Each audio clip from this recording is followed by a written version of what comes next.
All right. Well, first ever live stream. Finally decided to do it. I know I've been talking about it for a really long time and saying I'm going to do it. And here I am.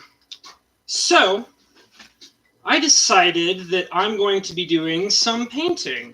I don't know if any of you guys have seen some painting live, specifically for Magic cards.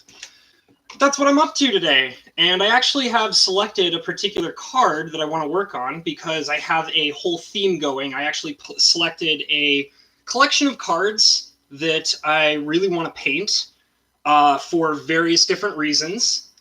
And this is the first one of the collection that I'm doing. I'm going to be doing about, for this one particular set of cards that I'm going to be setting up, I'm going to be doing about 15 or so cards. That are all part of this one particular collective series. They'll all be different. You'll see probably multiple different cards of different colors with various different abilities. They're all being picked because of how particularly useful they are or how interesting they are to me. I'm a very big fan of cards that are really colorful, cards that have really good abilities, also the flavor, the story. I pick things based on those various different reasons. But this is more focused around the art, not necessarily the utility, but I am picking cards that are relatively strong.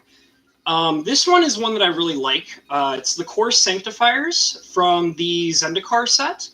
I have a bunch of cards from some of the older sets, but this one is, you'll notice that all the cards that I'm working on will be modern bordered cards. But this one from Zendikar I really liked because it's a creature that has a lot of utility. For 4 mana, you get your Sanctifiers that can, if you pay the full 4, come into play kicked. It's very useful. It blows up artifacts or enchantments based on how you like it.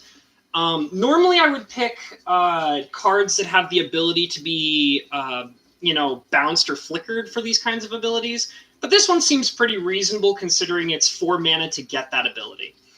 I'm getting all distracted here, but that's generally why I picked it. I just like the utility for it. So let's just go ahead and get started with it. Let me make sure it's in the spotlight so you guys can see it. It's kind of hard to see it. Oh, I just now realized that the camera is mirrored, which probably looks really weird. I'm really not used to... This is the first ever live stream. You're going to catch a lot of mistakes that I'm doing, with equipment and things like that. I'm learning, and, this is the furthest I've been able to go so far. But it's not a big deal. I mean, you'll still be able to see what I'm trying to paint, even though the image is mirrored, sadly. But it'll be fine. So the first thing I do when I start painting is I actually get my blue painter's tape, which is super important. Obviously, blue painter's tape for painting. And I flip the card over, and I'm going to just tape it up. Tape it all up.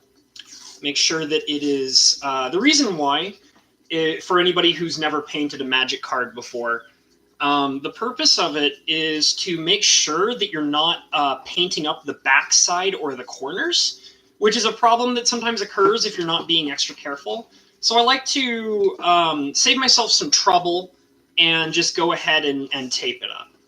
So I'm going to grab this Magic card, the Core Sanctifiers, and I'm going to go ahead and tape them up. Let's see, first I got to get this tape right here. I know you guys can't see what I'm doing, but basically, oop, that's not right. I'm trying to get it so that the blue tape is all perfectly along the edge, so that none of the actual cardboard is revealed from the backside.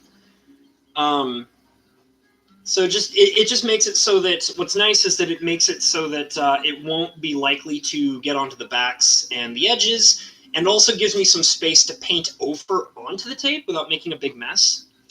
So yeah. So I got the first piece down, and let's get this second piece. Normally it takes me about 3 strips to get it. It doesn't matter if it's sloppy, obviously. I mean, I don't care.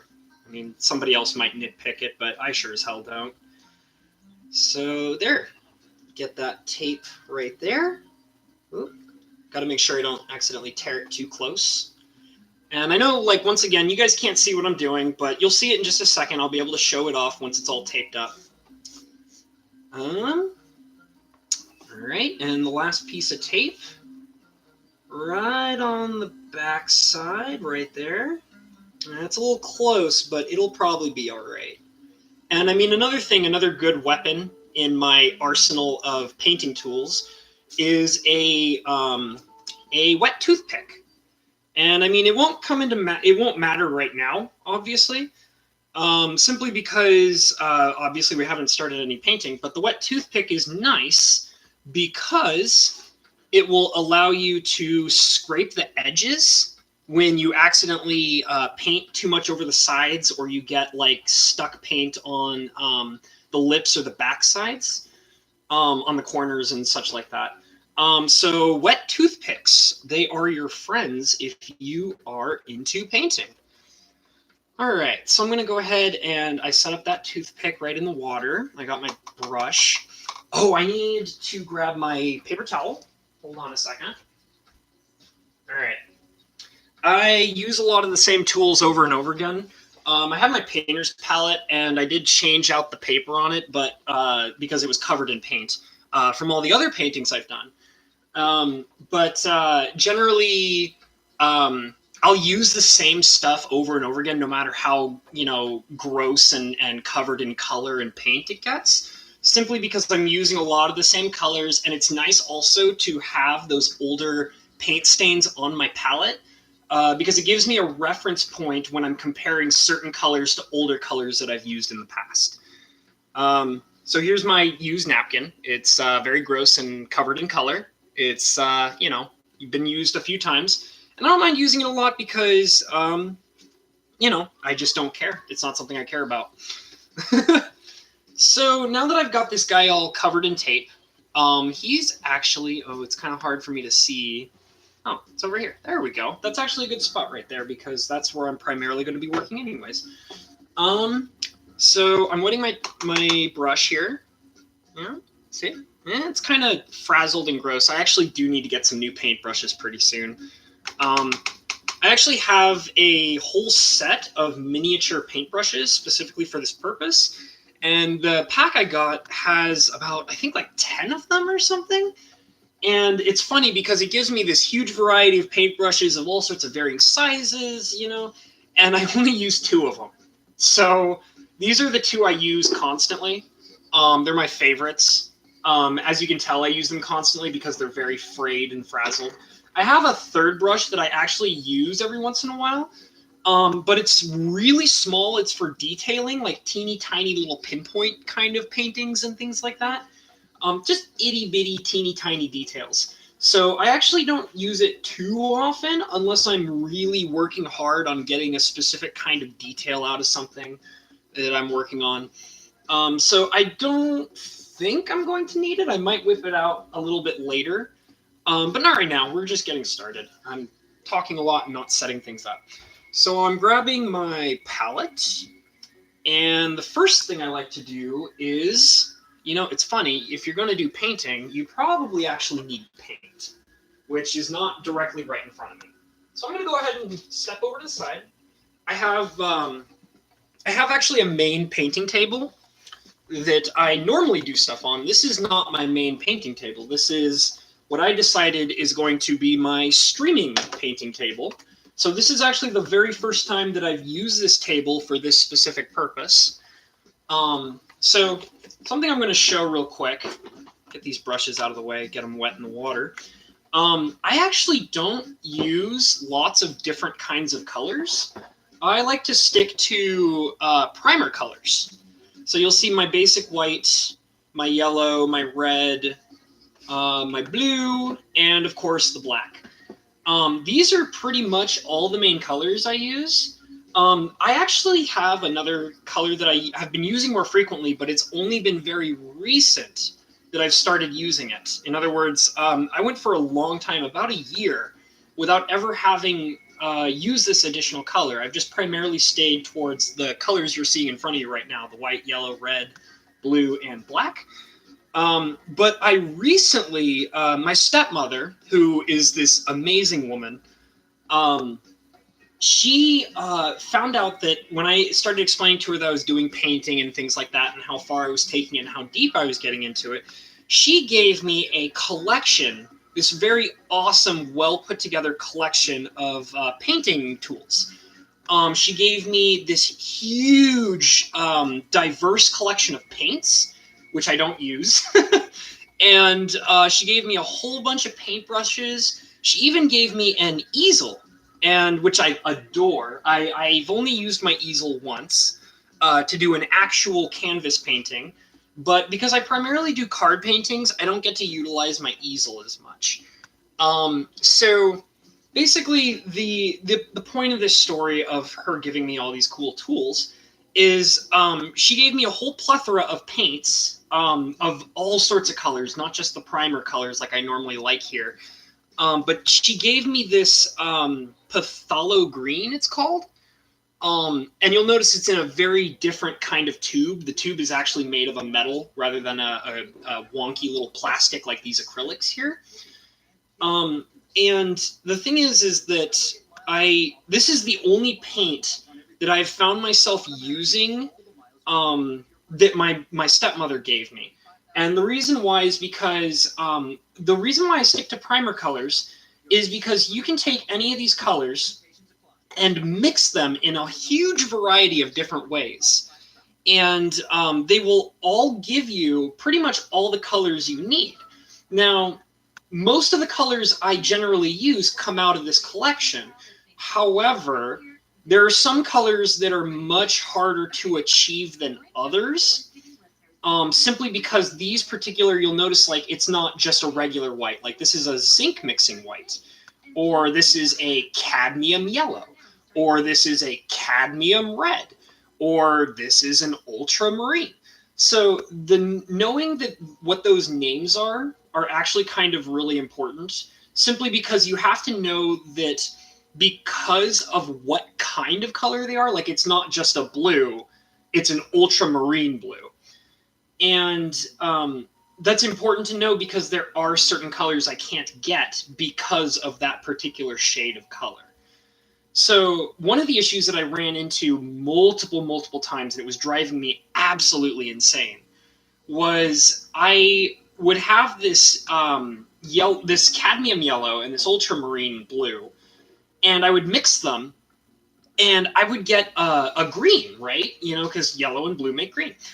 But the problem that I was constantly having was that no matter how I mixed my cadmium yellow and my ultramarine blue, they weren't giving me the kind of green that I needed for most of the paintings I was doing.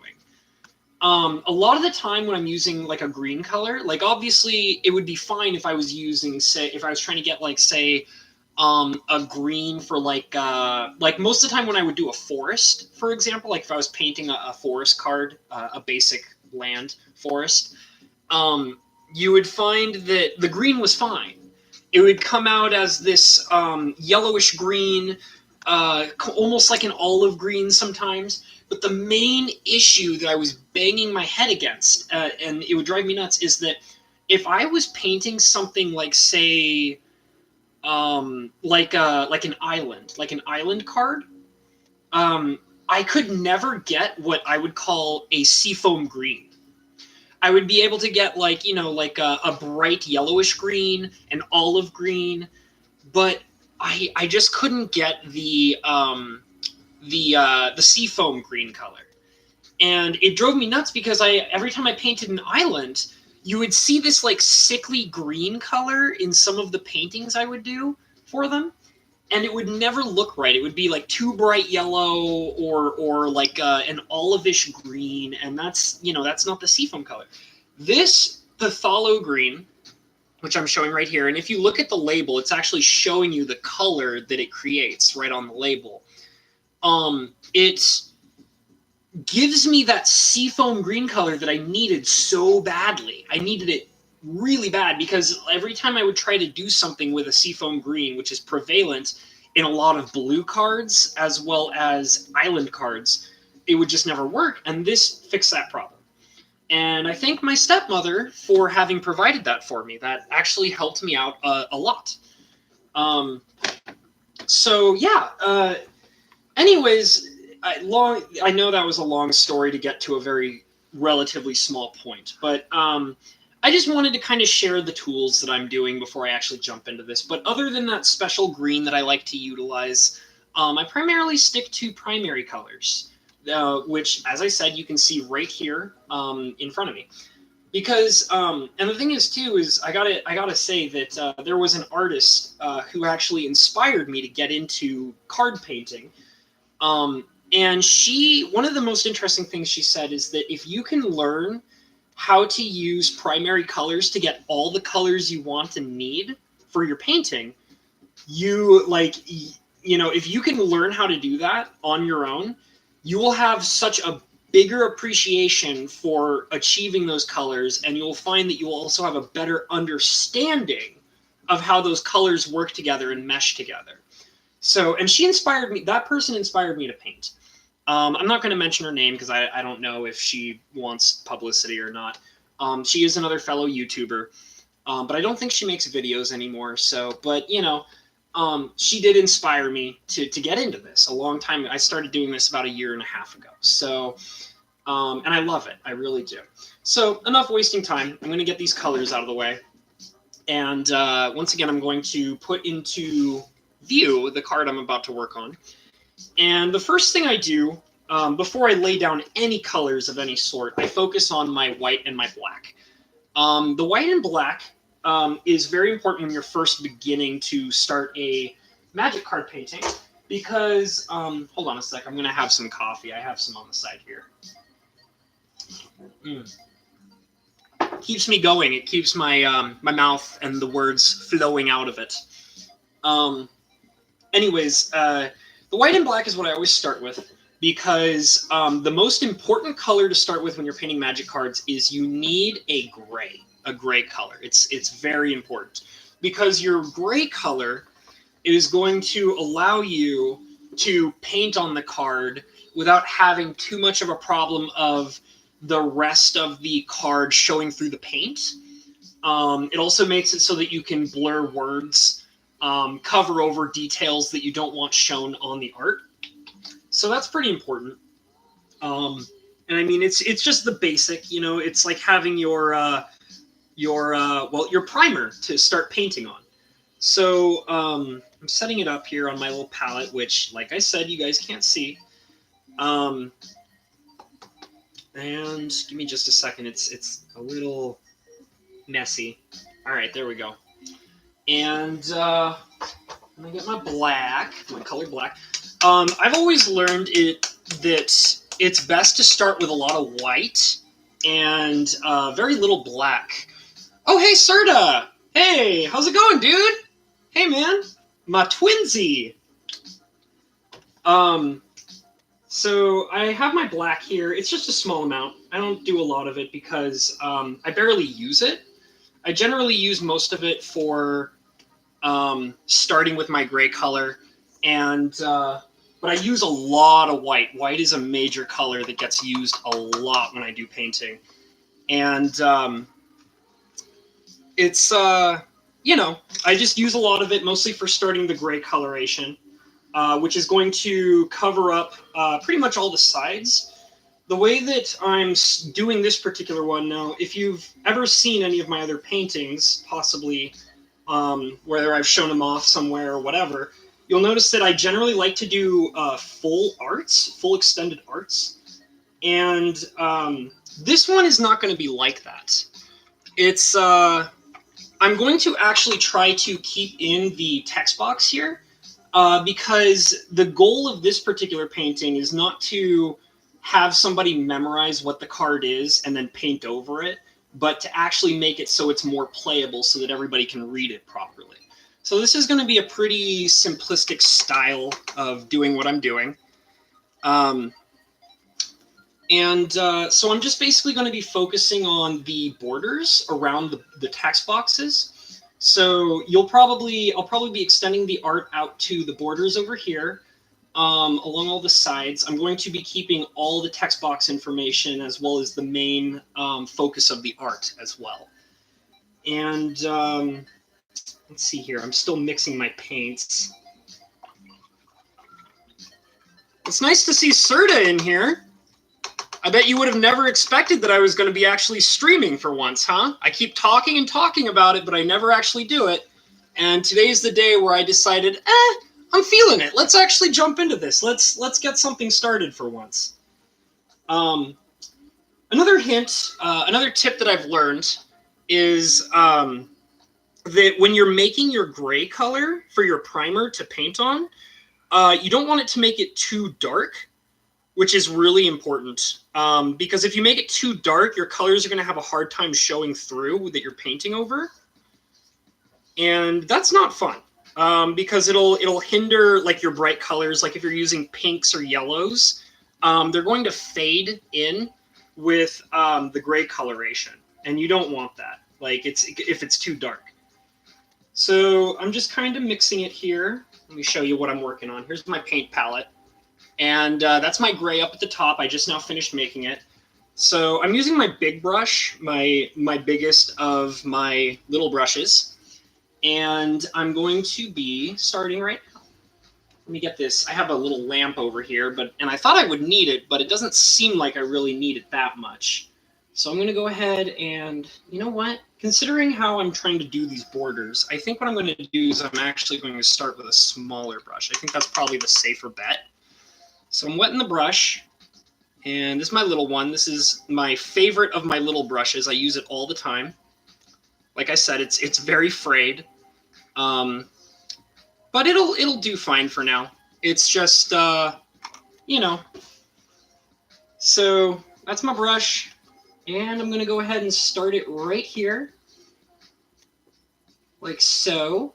And the thing is, that, you know, that it took me some time to learn this particular thing too, is when you're starting to put in your primer gray, you'll notice that you can see through it really easily as I'm laying down the first layer here. That's okay. Don't feel like that you need to actually make it so that it's totally and completely gray and all you can see is gray. If you can see through it a little bit, that's not a big problem, because you have to remember that you're going to go over all this gray again with actual color. And when you put in the actual color, you're going to find that it's going to cover up all the spots that the gray is allowing to show through. You guys see it all right? Okay, good. Just had to make sure that everything's being seen all right. And I will say this. Like I said, I know that it's mirrored. Like I know that the words are mirrored and all that. I promise I'll get it figured out. This is just my first time ever doing this. And I just wanted to kind of jump right into it, because I'll be totally honest. Doing this, I had a lot of nerves. Making me kind of, you know, I was kind of nervous to even jump into doing this. But I had a conversation not too long ago with my dad, and we were talking about it. My dad is also interested in making video content of his own kind for his own website. And I was telling him how every time I wanted to try and jump into this, I would get really nervous. And I would, you know. Oh, hey, Braden's in here. Bob Ross. Oh man.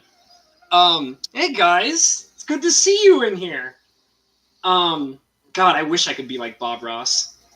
Anyways, I'm not gonna be Bob Ross, because I'm gonna be my own guy. My own guy. I'm the me guy. But anyways, yeah, I was really nervous about jumping into this, which is actually part of the reason why it took me so long to actually even just turn on the camera and go at it. And when I talked to my father about it, who, you know, my father, when he was younger, he used to actually be a college professor. So he used to actually have to do this, you know, speak in front of large groups of people all the time. And he was telling me, he was like, listen, like, and I mean, I've heard it from plenty of people, that, you know, you just got to jump into it. You just got to do it. And it doesn't matter how good you are at it to start with, because as long as you're jumping into it and doing it, you're going to get better. And, you know, he actually told me that last week, which is why I'm here doing this right now. And it really inspired me, and it helped me get over the fact that I was nervous about it. And I even had to. You think I have an afro? Well, it's actually funny, Mr. Serta.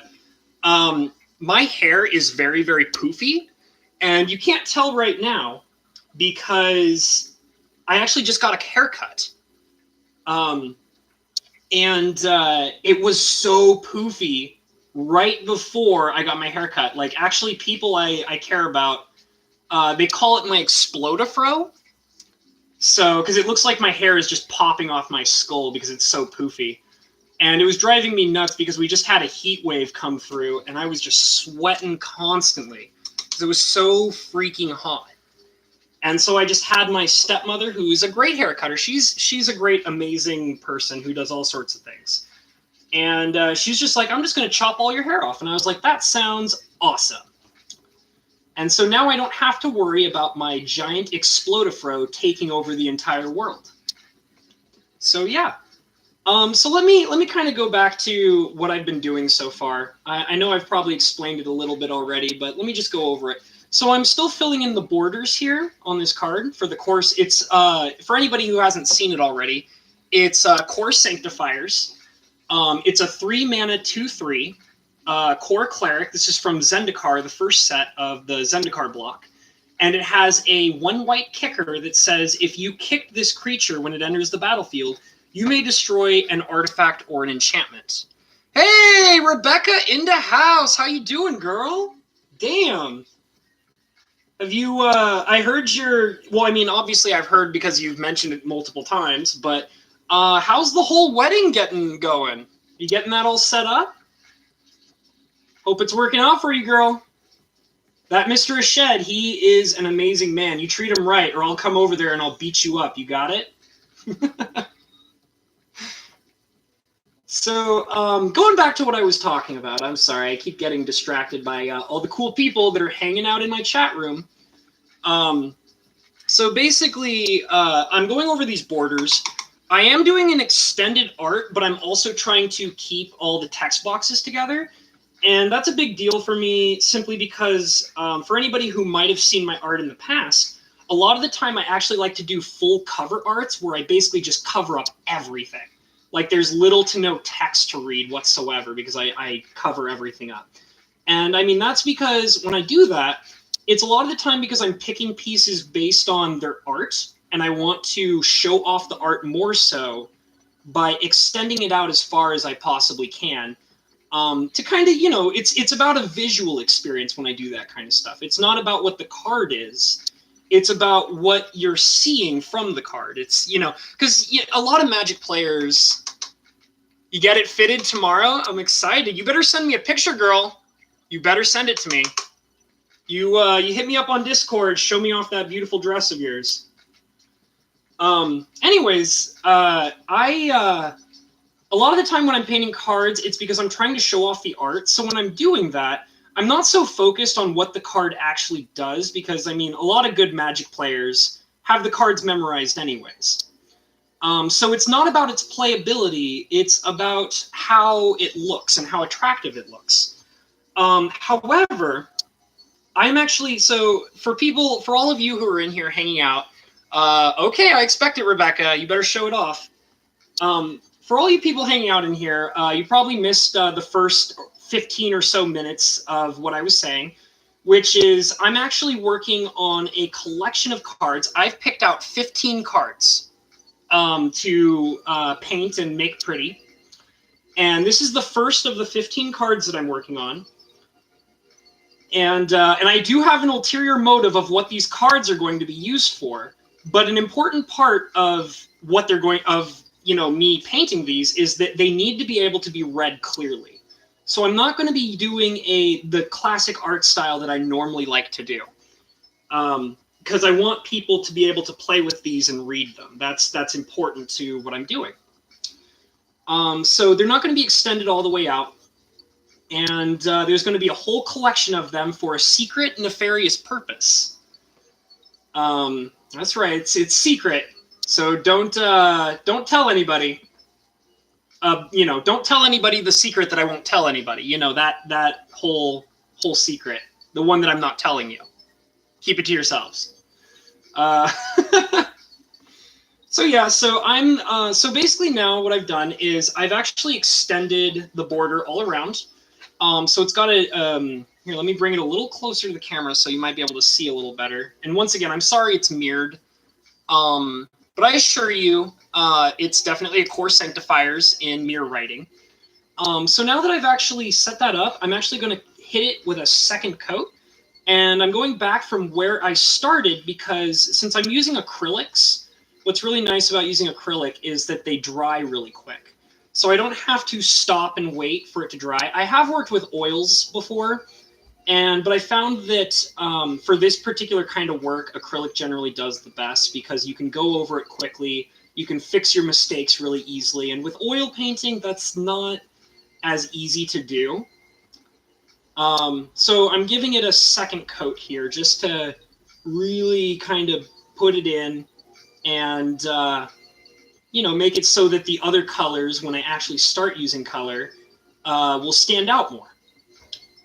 So just brushing away. Get that name out of there. The man who painted this beautiful card, which will be, respect will be paid. I always respect my fellow artists.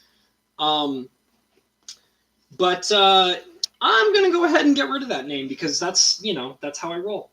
And when I post this online, that's when I start posting the actual name of the artist. Oh, it is in normal writing for you guys. I guess I'm looking over it on my screen and everything is mirrored, so it's kind of weirding me out, Like I said, first stream, I don't really have any specific idea what I'm doing. I'm just going with the flow. I'm definitely glad you guys are here. It's a cool feeling to know that I have a few people in here hanging out with me, checking out what I'm working on. Yeah. So like I said, I'm just basically going over it with this gray. The border is almost done. Just a little bit more.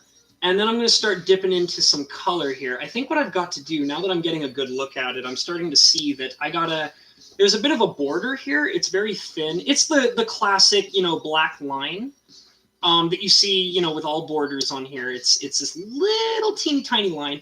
And I'm remembering that I actually have to cover that up in gray paint because I am going to be painting over it because the main idea of what's going on here is I'm extending the art.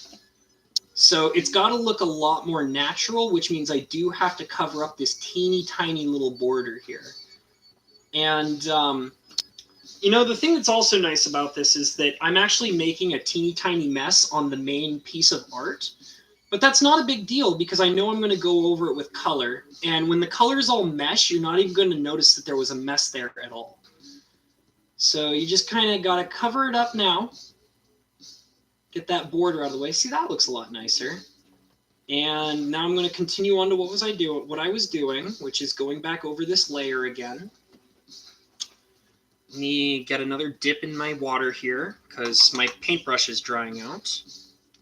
There. God, I need to clean this brush so badly. All right. Okay. So, moving on. It's almost done. I promise we'll get to some color here very soon, guys. I just gotta make sure that this primer's all laid down, and that way my colors won't look all wonky. And I gotta say, one of the things that made me really excited about working on this particular card is you'll find that I love working on cards that use a lot of yellow and pink.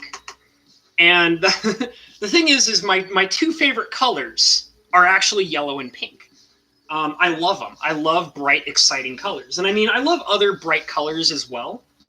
But yellow and pink are my favorite. It's like they exude a energy almost, like when I look at a painting that uses lots of yellow and pink, it really affects me. It moves me. And so I actually love painting with lots of yellow and pink. And I'm lucky because, as you can see, it's got all this yellow going on in here. And when I saw that, I was like, oh, yes. All the yellow. All the yellow is mine. All the yellow belong to me. So yeah, so I was really excited to pick this card up as the first. And it's funny because out of the 15 cards that I've picked to paint, this one was just chosen randomly. Like, I didn't start with it first because I was like, oh, this is the one I want to start with first because of so-and-so. I just picked them all randomly. I set them in a random order, and this is the first one that came up. And yeah, and it just so happens that it's, bright yellow and nice and pretty. And it does a lot of really interesting tricks with the light in the art, which is something I really respect. I love artists who are very good at playing with light in their art. It's something that I feel like not a lot of people always pay attention to, but it's very interesting to see. Hey, Mr. Ashed! How's it hanging, brother? Thank you! I'm glad you guys like it. I definitely want to get into this more. And like I was saying before, I had to actually sit down, take a few deep breaths, and say to myself, I can do this. Like, there's no reason to freak out about it. I can do it. And so here I am. So I'm glad you guys are all kicking it with me. I'll be totally honest, I was kind of half expecting that I was going to have to do a whole stream by myself for the first time, which I didn't mind. It's totally cool. Because I feel like, sometimes you got to start out and nobody's going to watch you. And I figured, yeah, it's all right. That's fine. But here I am hanging out with a bunch of cool people doing what I love, which is painting. All right. So my border is completely covered in my primer. It's all gray and it's ready to be covered in color.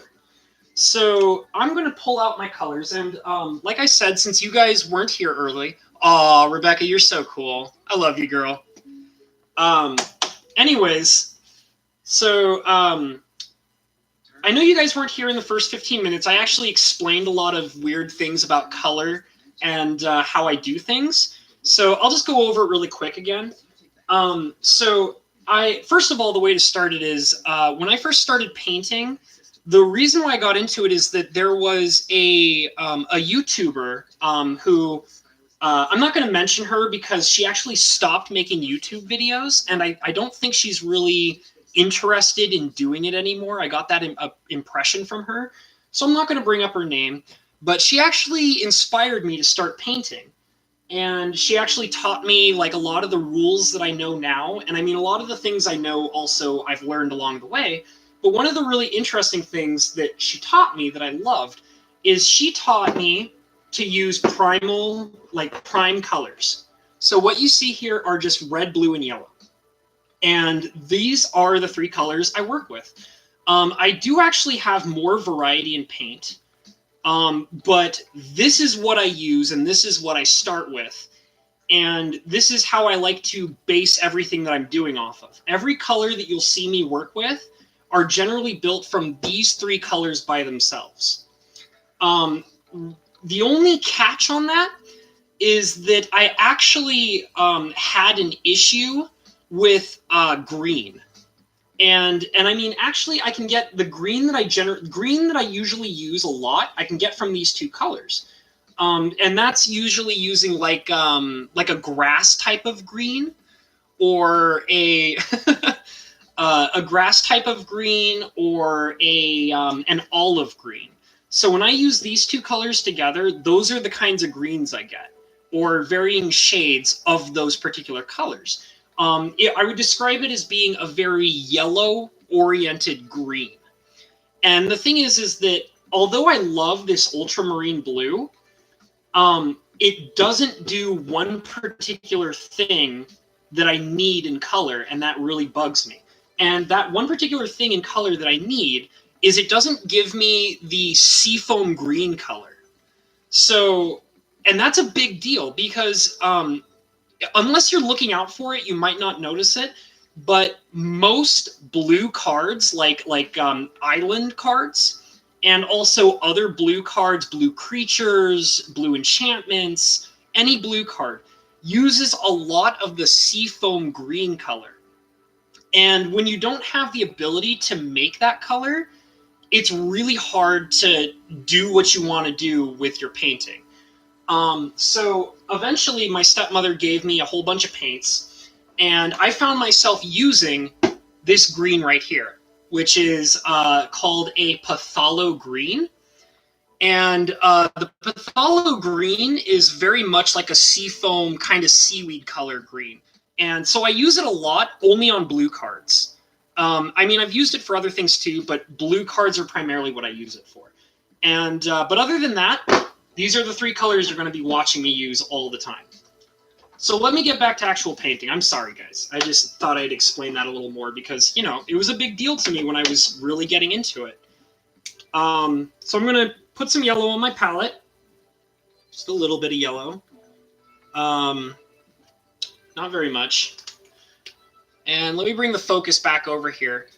So other than the bright colored yellow, one of the things that I think is really interesting about this particular card is that a lot of the colors, other than the yellow, are very muted.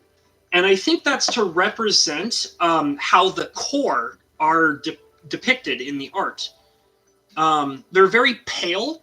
And the thing is that when you have that pale white skin going on, they're trying to contrast it with darker colors. So generally what you're going to notice is as I'm painting through this particular card, you're probably going to see a lot of muted colors. It's going to have a lot of black in it because of how it's shaded. But I'm going to actually try and get a little creative with the yellow lighting.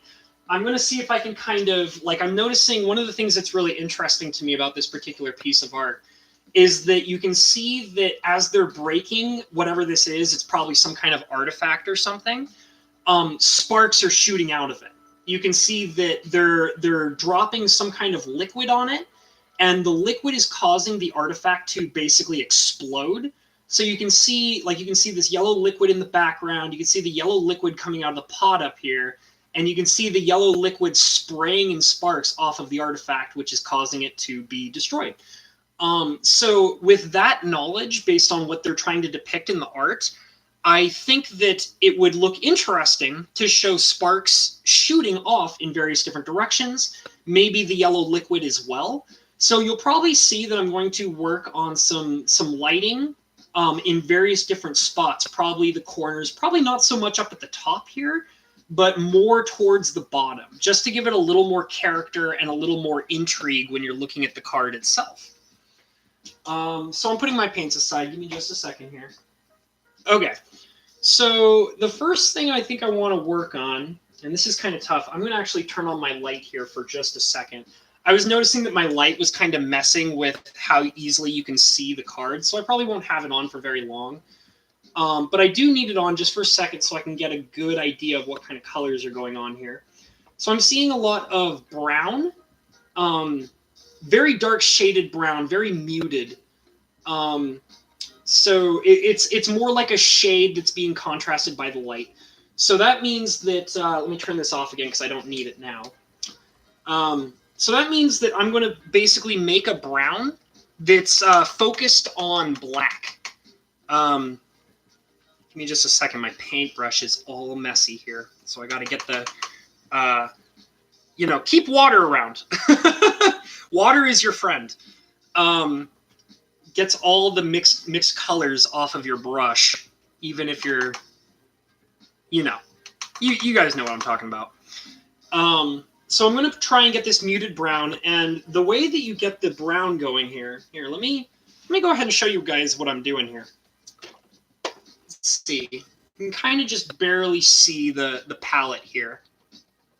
So I have my basic colors here. And the first thing I'm going to do is, take one of each color, take like a nice big size glob of it, put it off to the side here.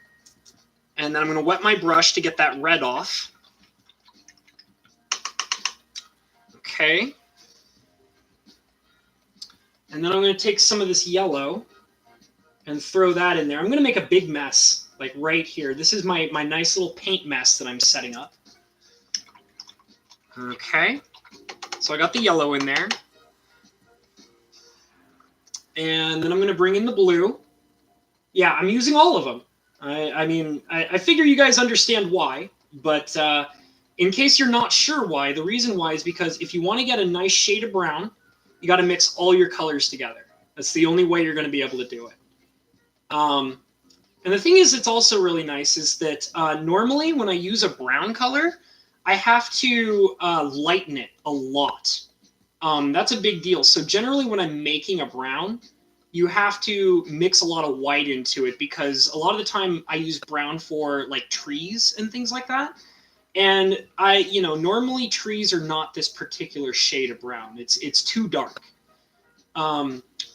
But this particular shade of brown actually might work for the color that we're trying to get for this particular card because it's a very muted dark brown. So what I like to do is I like to experiment before I actually start spreading it everywhere. Make sure that it's in a nice glob. Get it off my paintbrush because otherwise it's a waste. Okay. That's also another reason why my paintbrushes are so raggedy is because I'm like, get off my brush! You know?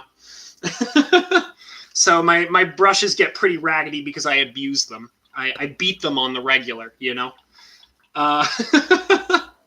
Just slap that brush.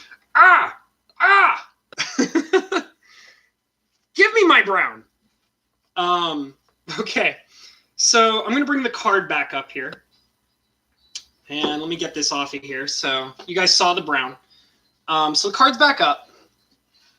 And I'm not going to use my big brush. I like to use my big brush for doing like large numbers of color. I use it a lot more when I'm spreading my primer, which is the gray you guys saw me putting on.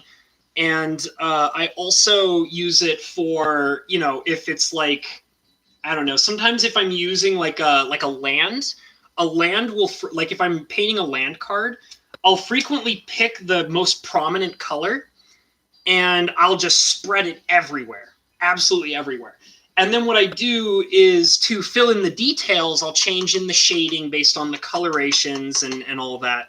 So, but I'm going to go back to my small brush. Once again, this is not the smallest brush I have. It's just my favorite. I do have a smaller brush than this one for finer details.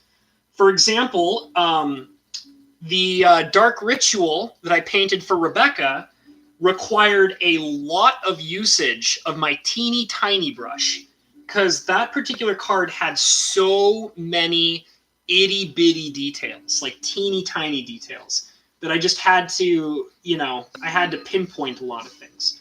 So let's go ahead and compare this brown. I do have it on the brush. I'm going to go ahead and just start painting it right over on this, getting that color mixture in. And I am purposely bleeding it into the artwork. And it actually does look like it's the right shade, which is really nice because I'll be honest, normally when I'm doing this kind of stuff, I have to like test the color a few different times, and I have to mix it with a few other things as well to get it right. So it just so happens that the brown that I made from the basic prime colors are right off the bat the exact color of paint I need, which is awesome. It's way less work for me. And that's the thing too, is that sometimes I will, when I'm painting, I will sit in front of my palette for like 20 to 30 minutes mixing colors just to try and figure out what color is going to work. And it drives me nuts sometimes. Like when you're just sitting there trying to get the right color, and no matter what you do, it's just not right. And that was actually like when I brought up the issue with the green problem that I was having. That came up all the time. Drove me up a freaking wall. Just trying to get the right shade of green. Ugh. Drives you nuts, I swear. First world artist problems. You know what I'm saying? All right. So now I actually have to be a little careful with spreading this brown around because it's starting to get a little lighter. I'm going to have to dip my brush again, but at the same time, I want to make sure that I got the right shade going. So just kind of filling in this corner here.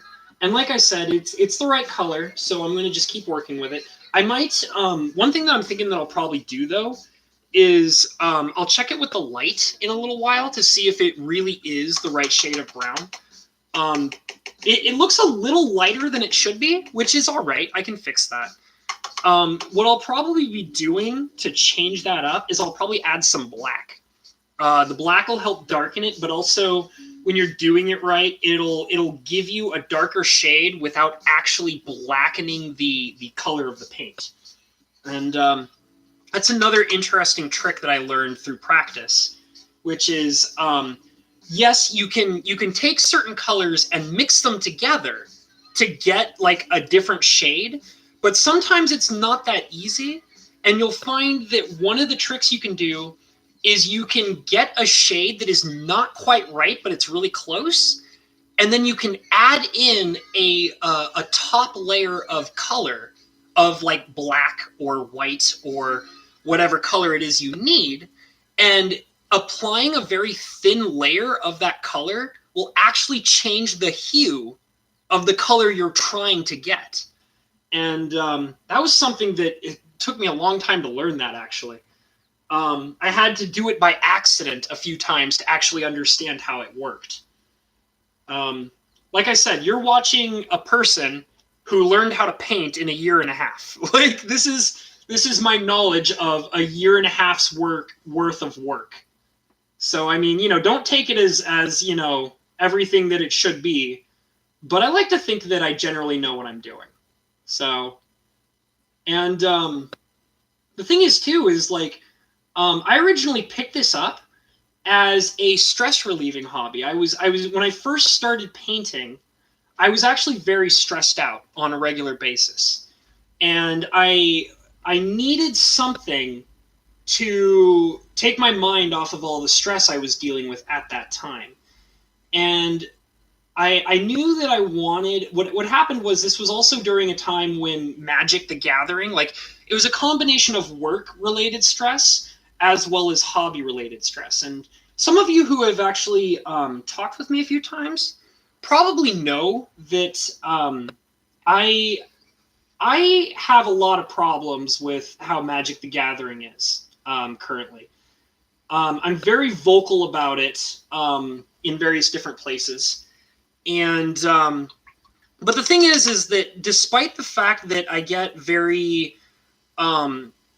upset about the direction that the company is going, that doesn't change my love for the game, and that doesn't change my love for the artwork and the cards. And like it's the company doesn't dictate what you can and can't do with your own collection.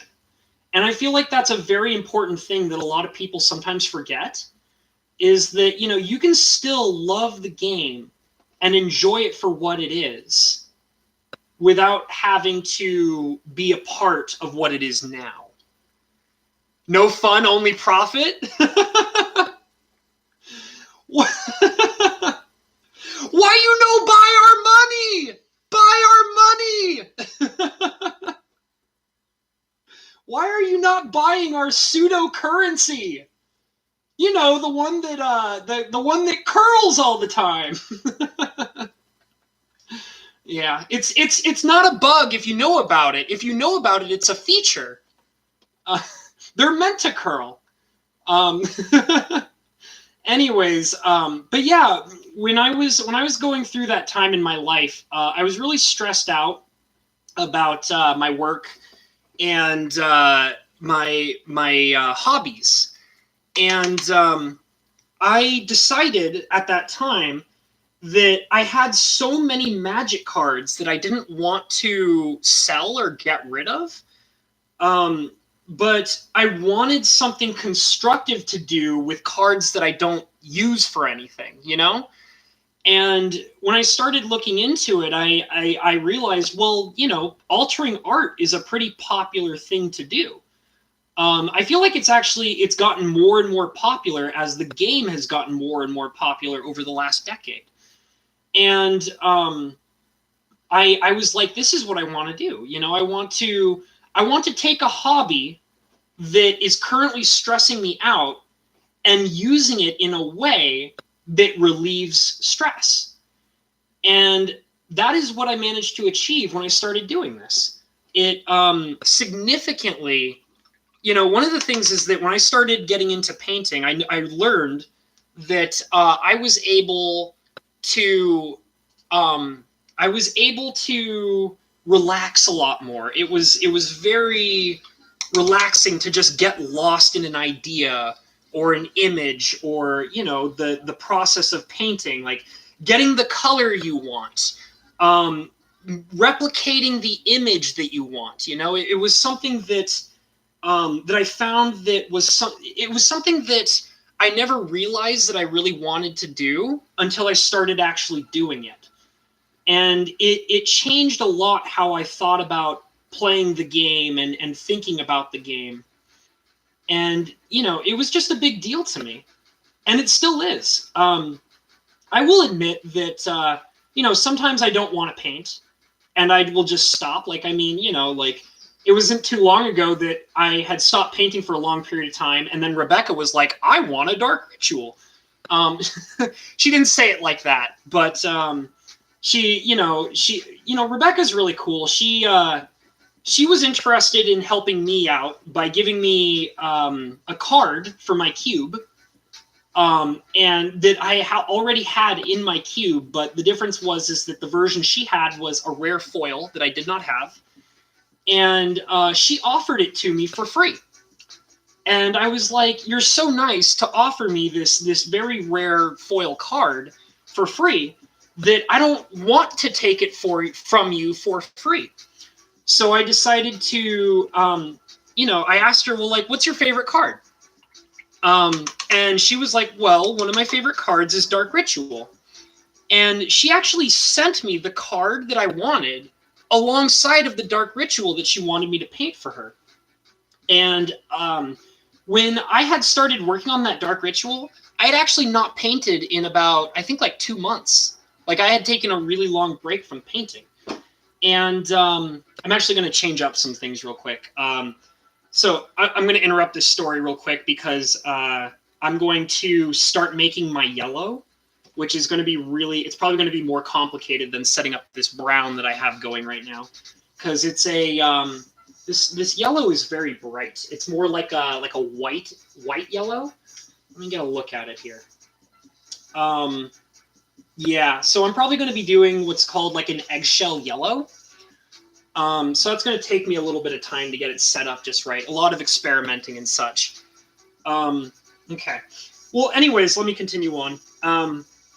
I had taken a pretty long break from painting, and it wasn't until Rebecca asked me to do this. Well, she didn't even really ask me to do it. I offered it to do it. To do this special painting commission for her because she was, hooking me up with a really nice card that I liked. So I decided to do it for free. And that took me out of my slump of painting and got me really back into it again. And I loved it, And that was also around the time when I started realizing that I found that I really liked painting with purpose. So, if I'm, painting, it's much harder for me to just say, I'm going to do this because I'm going to do this, I found out that painting with purpose helped me a lot. Like, for example, when I decided to do this card, it was because I had a motivation to do it. And it's a secret motivation, which you guys will find out about eventually. But it's knowing that it's a task at hand that allowed me to get up from not wanting to do it and put my mind to the grindstone and actually get it done. And the thing that's really nice is that when I have a purpose to do it, it also brings me back into that relaxation mode where I can enjoy what I'm doing. Because not only is it relaxing and it's fun, and, I can just dive right into it and get lost in the fun of what I'm doing, I also am doing it for a particular purpose. I'm designing a card for somebody, or I'm making a card because I really want it to exist. Like I've actually done a few cards like that where I painted a fake Black Lotus, which I adore, and I did that for me, but I was heavily inspired to do that for me. And then I also did a altered Yawgmoth's Will. And mind you, like I'm bringing up these big, heavy-duty cards. I don't actually own these cards. I took a card that basically what I did for both of them was I took a card that had the same mana cost, and then I basically covered the entire card with paint. All the text boxes. Okay, hold on. I'm going to test this yellow out. I have no idea how it's going to work. Let's see. Here we go. See if it's the right shade. I'm not so sure. Probably gonna have to overlay it with a brown color. Sorry. So I basically took these cards that were, completely different cards, but they had the same mana costs. And then what I did was I basically painted over the entire card, and then either added an altered text box, or oh god, I don't know if this yellow is right. No, it doesn't look right. Okay, that's fine. I'm going to show you guys a cool trick right here. Okay, so now what I'm going to do. Anyways, but I was inspired to do those for me. And then I was inspired to do a whole collection of lands that were specifically for a deck that I had built a long time ago that was very memorable to me. I painted a cycle of 20 lands. I did 10 forests and 10 swamps, and it was all for the specific purpose of filling out a deck that I had a very special kind of attachment to. Oh, damn it, I used the wrong color. Hold on a sec. But those were inspired because I had a motivation to do it. I had a purpose that I wanted to do it for. And the other thing, too, is that when I have people that I care about or that, I like or whatever, and they're interested in the art style that I'm doing. Okay, this is where it gets a little tricky. Hold on. Okay. When I have somebody who is interested in what I'm doing and they want to be a part of that, and I end up making, ooh, that looks like the right color I need for that particular shade of brown. So you'll notice that what I'm doing here is I made a bunch of yellow, but it's not quite right. So I'm overlaying it with the brown color, but the brown here, I don't know if you can see it. So I'm taking this brown, and I'm doing a very light layer of it. Like I'm actually purposely rubbing it down on my palette so it's very thin. And that's allowing me to get this light shade of brown that is more comparable to the brown that is closer to the light color over here. I'm not going to have this light on for very long. Let me see if I can kind of bring it up here. So that's the brown I'm working on. And you'll actually notice it's lighter than the brown right above it, right here. That's what I was talking about of how you can lay down like one particular color and then add another color to give it a different shade that you're seeking for.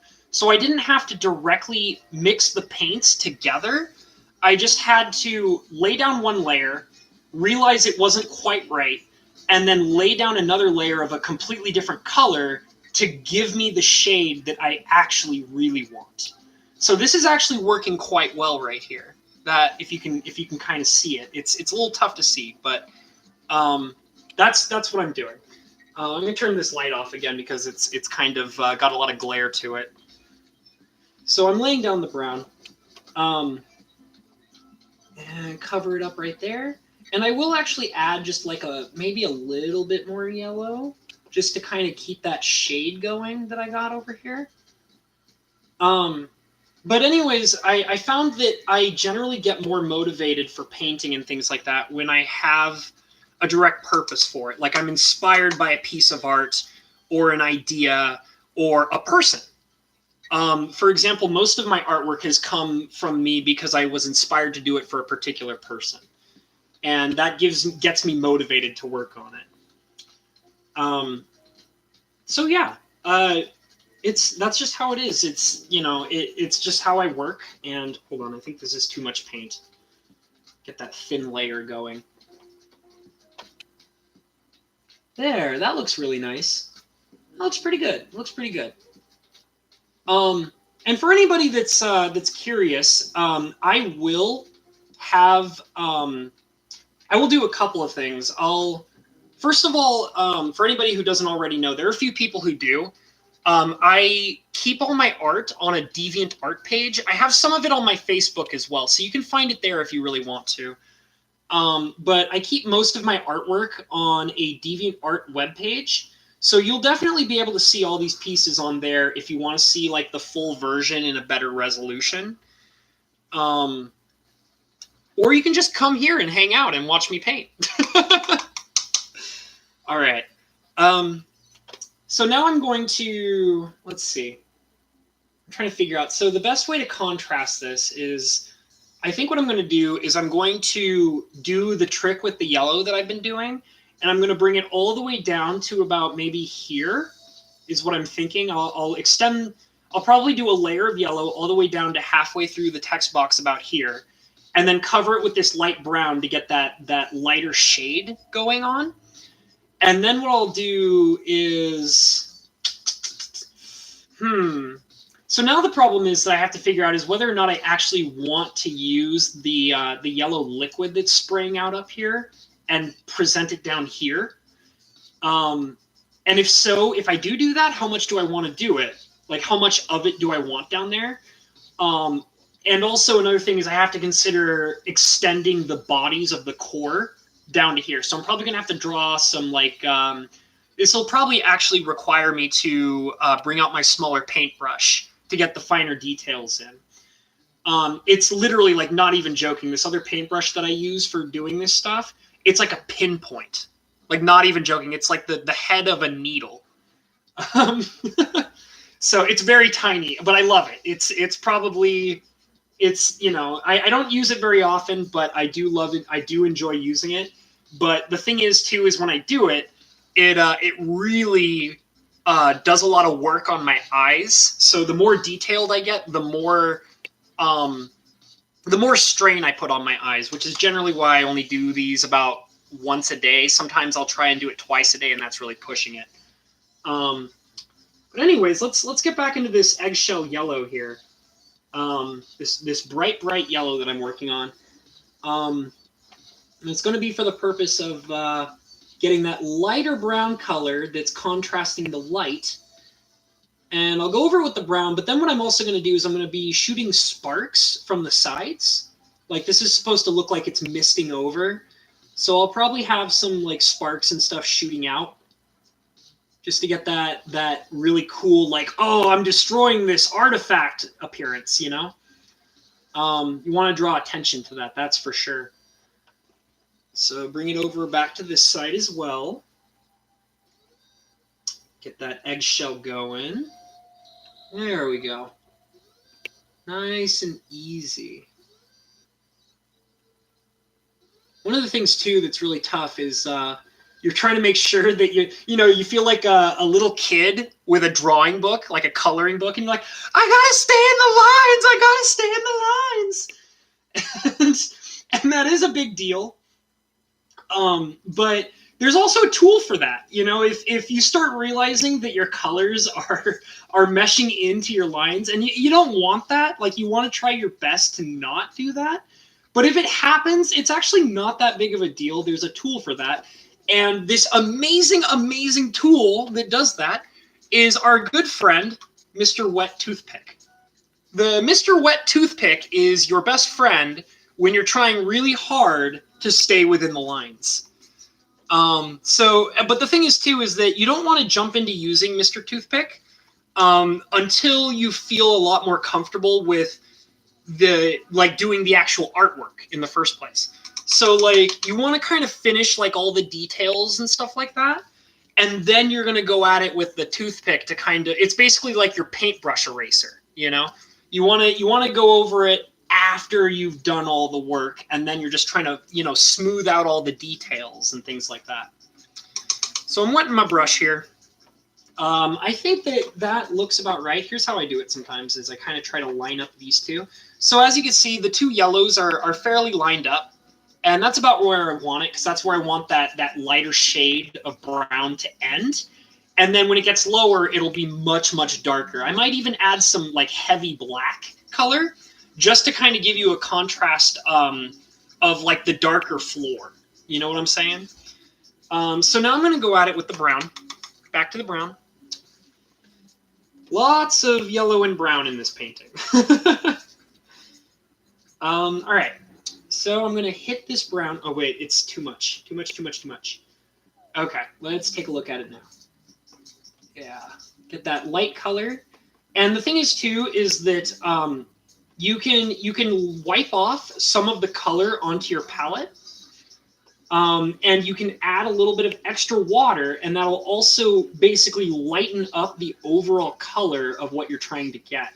So that way the light and the shading matches better, you know? I'm also kind of going back over this stuff just a little bit to kind of get that darker shade right there, because that's kind of bothering me just a little bit. That looks a lot better. That looks nicer. All right. So now I'm going to keep going down with the brown. Down with the brown, yo. Let's see. There we go. Okay. I need some more brown. And now that I'm kind of, I've overlapped the yellow here, I'm comfortable with doing the darker brown again. Because I need that, you know, the darker color, obviously. I keep saying that, but I do need it. So I'm going to stop it there just for a second. And I'm going to go back to getting that lighter shade of brown to cover the yellow again on this side. So getting that brown. Okay, now it's too thick, so I have to wipe it off a little bit. It still seems a bit much. Let's see. Let's see how this looks. Yeah, it's a little dark. I need a little bit less color on there. Let's see here. Much better, much better. There we go. Yeah, yeah, yeah, yeah. Okay, get the yellow light on for a second, just so I can see what I'm doing for a minute, just to make sure it all looks good. And it does, it sure enough does. Okay. Yeah, that's looking pretty good. I like it. I like it. I like it. Mikey likey. Okay, turn that down. Get a little bit more brown going on there. Let's see. Okay. That's a little dark, but I can spread it out. That's fine. Use the other side. You guys still see okay? Okay, good. I'm not constantly checking the camera, so I'm not 100% sure where everything is. When I really get into the painting mode, I get so focused on what I'm doing that I'm not always paying attention to like anything else around me. So if the camera gets all wonky or whatever, you know, I gotta look up every once in a while. I gotta drag myself out of painting mode just to kind of get a better look of what's going on. Get some more brown. I'm gonna use all this brown. I'm probably gonna have to make more pretty soon. Depends on how much. I got a good splotch left here, but I'm just not totally sure if it's going to last me all the way to the bottom. And I mean, that's okay, because I also know that I'm probably going to try to overlap it with some black as well. So I'm not super worried about running out of my brown, because I know that probably by the time that my brown color runs out, I'll be done with it. I probably won't even need it anymore. And then I'll probably be messing around with the yellow a lot more. Because by that time, like, what's really cool about this particular style that I'm doing, it's a lot less time consuming than if you do like a full altar. Like, for anybody who's seen some of the other altars I've done some full altars, and like there's a couple, like if anybody has seen my full altered Black Lotus, that took me 6 hours to paint. It was nuts. It's a good thing I didn't start streaming then, because then you guys would all be chilling with me for like 6 hours, and I don't think anybody has the time for that. But yeah, I also like the fact that I'm kind of doing this particular style simply because I know that I can do it within a relatively reasonable amount of time. And it's also something that I don't do that often. I don't really do altars this way all that often, so it's kind of a refreshing experience. It's also going to take me less time in general to do, and it's more reasonable because I also don't want to cut off my homies. You know, Mr. Cinder and Mr. Perp. I don't want to go for 4 or 5 or 6 hours because I don't want to run into their time slots. You know, I definitely noticed that Perp and my two favorite streamers, Purple and Cinder, they kind of have their own particular time slots that they like to do things at. And I've also noticed, which is really cool. I actually really like that they do this. Most of the time, those two are very aware of. I mean, I'm not 100% sure if they do it on purpose, but they seem to be relatively aware of one another, so they try their hardest to not bump time slots together. And I really respect that. I like the fact that they try their hardest to not really step on one another. And I mean, obviously, there's always going to be some, nobody's going to be able to get that right all the time. But I do respect the fact that both of them try their best to not interrupt one another. And I think that's really cool. It's really respectful, and they get along really great. And I like to see that they can do that for one another. Oh yeah, and obviously because I'm talking about this, shout out to Perp and Cinder. If you like hanging out over here, you probably like hanging out over there. But anyways, I wanted to. Oh, there goes my phone. I wanted to kind of do these, like one of these streams. Like when I actually decided to do it, I was like, okay, well, I have to try and see if I can get a mid-afternoon timing on it, simply because I don't want to step on the toes of the other streamers that I really enjoy. So, I mean, I'll be honest, I'm not 100% sure that I can guarantee a time slot of when I'm going to be doing these. I can't say that I know for sure that it's going to happen on a regular basis, but if it does happen, it's probably going to be in the, like how it is right now, the late afternoon. It's about 4:30 where I am right now. That's late afternoon for me, and early evening, whatever you want to call it. And I mean, I think I'm just going to keep trying to do these painting streams at this general timing. And obviously, it's just going to take some getting used to for me. I kind of just was like, when I decided to do this, I was like, do it.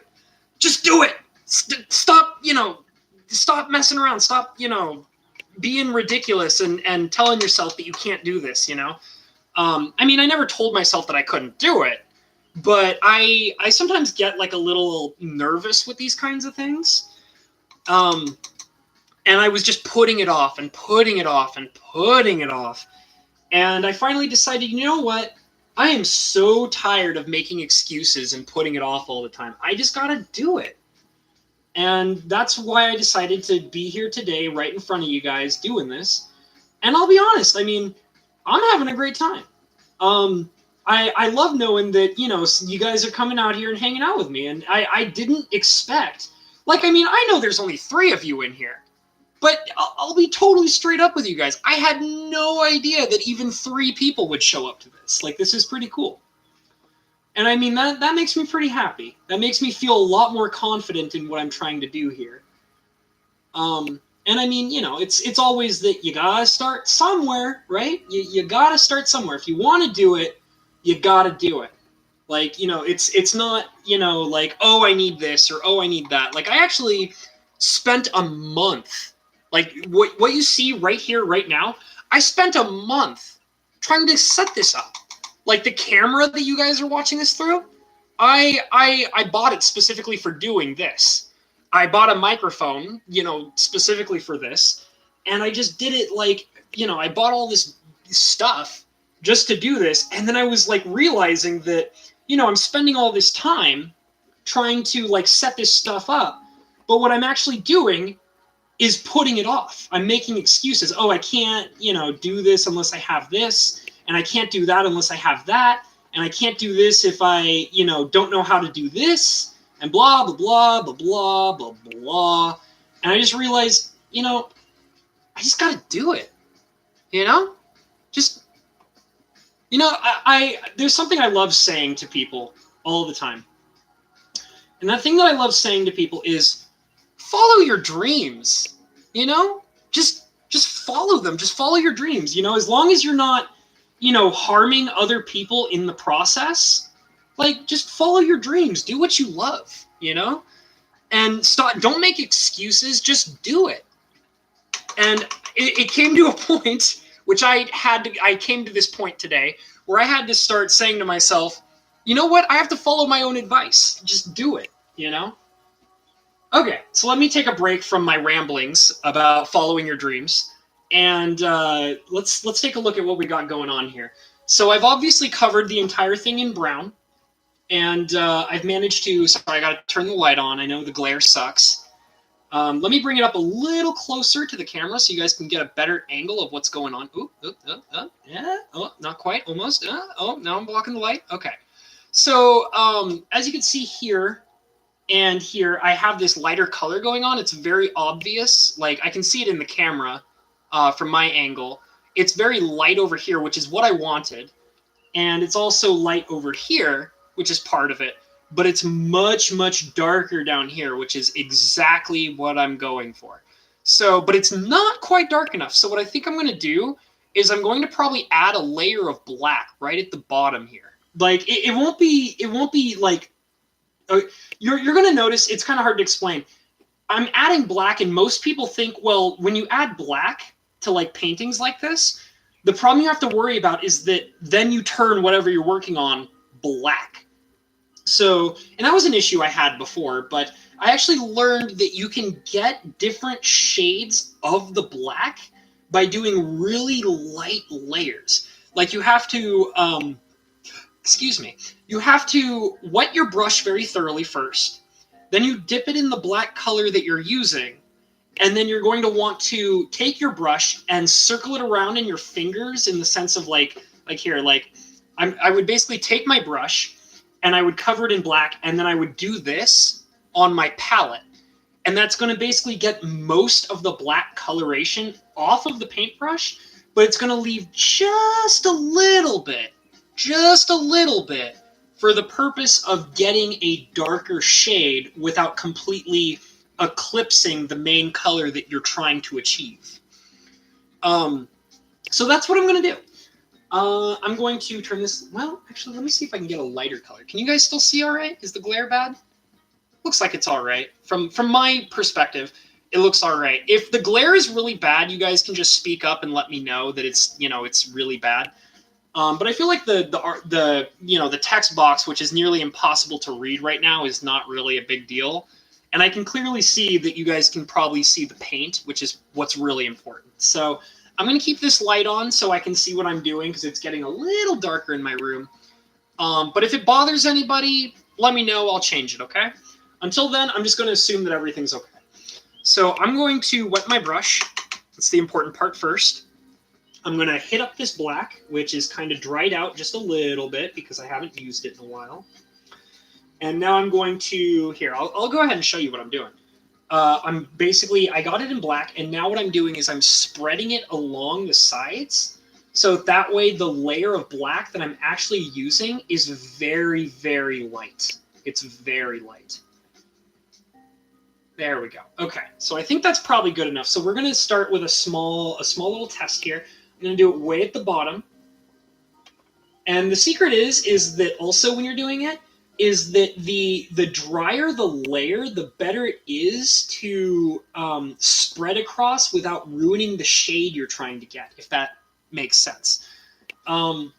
So, like for example, if for example I accidentally put too much black on a single spot, I am aware that I can take my brush, dip it in water, dry it off just a little bit, and then I can hit that black again. And you'll notice that when I did that just now, I actually removed some of the black away to make it a darker color while simultaneously spreading it out. And that's a big deal. That's like some you know, high level painting meta shit. You know what I mean? So that's what I'm doing right now is I'm just trying to do this really light layer of black, trying to make sure that it's not too heavy, but just enough to give you an idea that the bottom part of the card is darker because the light is not down there. And I will actually add some yellow down here in a little bit, but first I want to focus on this black a lot more. And just kind of wiping it off on my palette, coming back down to the bottom, and spreading it out towards the bottom. Gives me that nice dark shade on the floor of the card.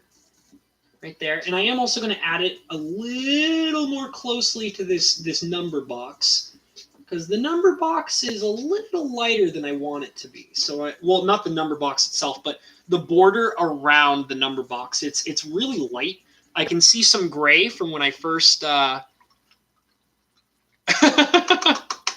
Yeah, it's been some time. That's the thing is painting, especially with cards like this, it's some really time-consuming stuff, and it's really you really get lost in it, you know. And like I can definitely say, like sometimes I'll sit down and I'll start a painting, and I'll just be, you know, la da da da da, like this is great, la la la la, and then like, oh, you know, I finally finished all of the border that I've been working on. It's like 4 hours later. And it's like, oh my God, where did the time go? Happens to me all the time. It drives me nuts. That's another thing. I have a really bad, I have a bad concept of time. I lose track of time all the time, which is a big problem to me, especially when I'm working, because a lot of what I do at my job requires me to pay attention to time a lot.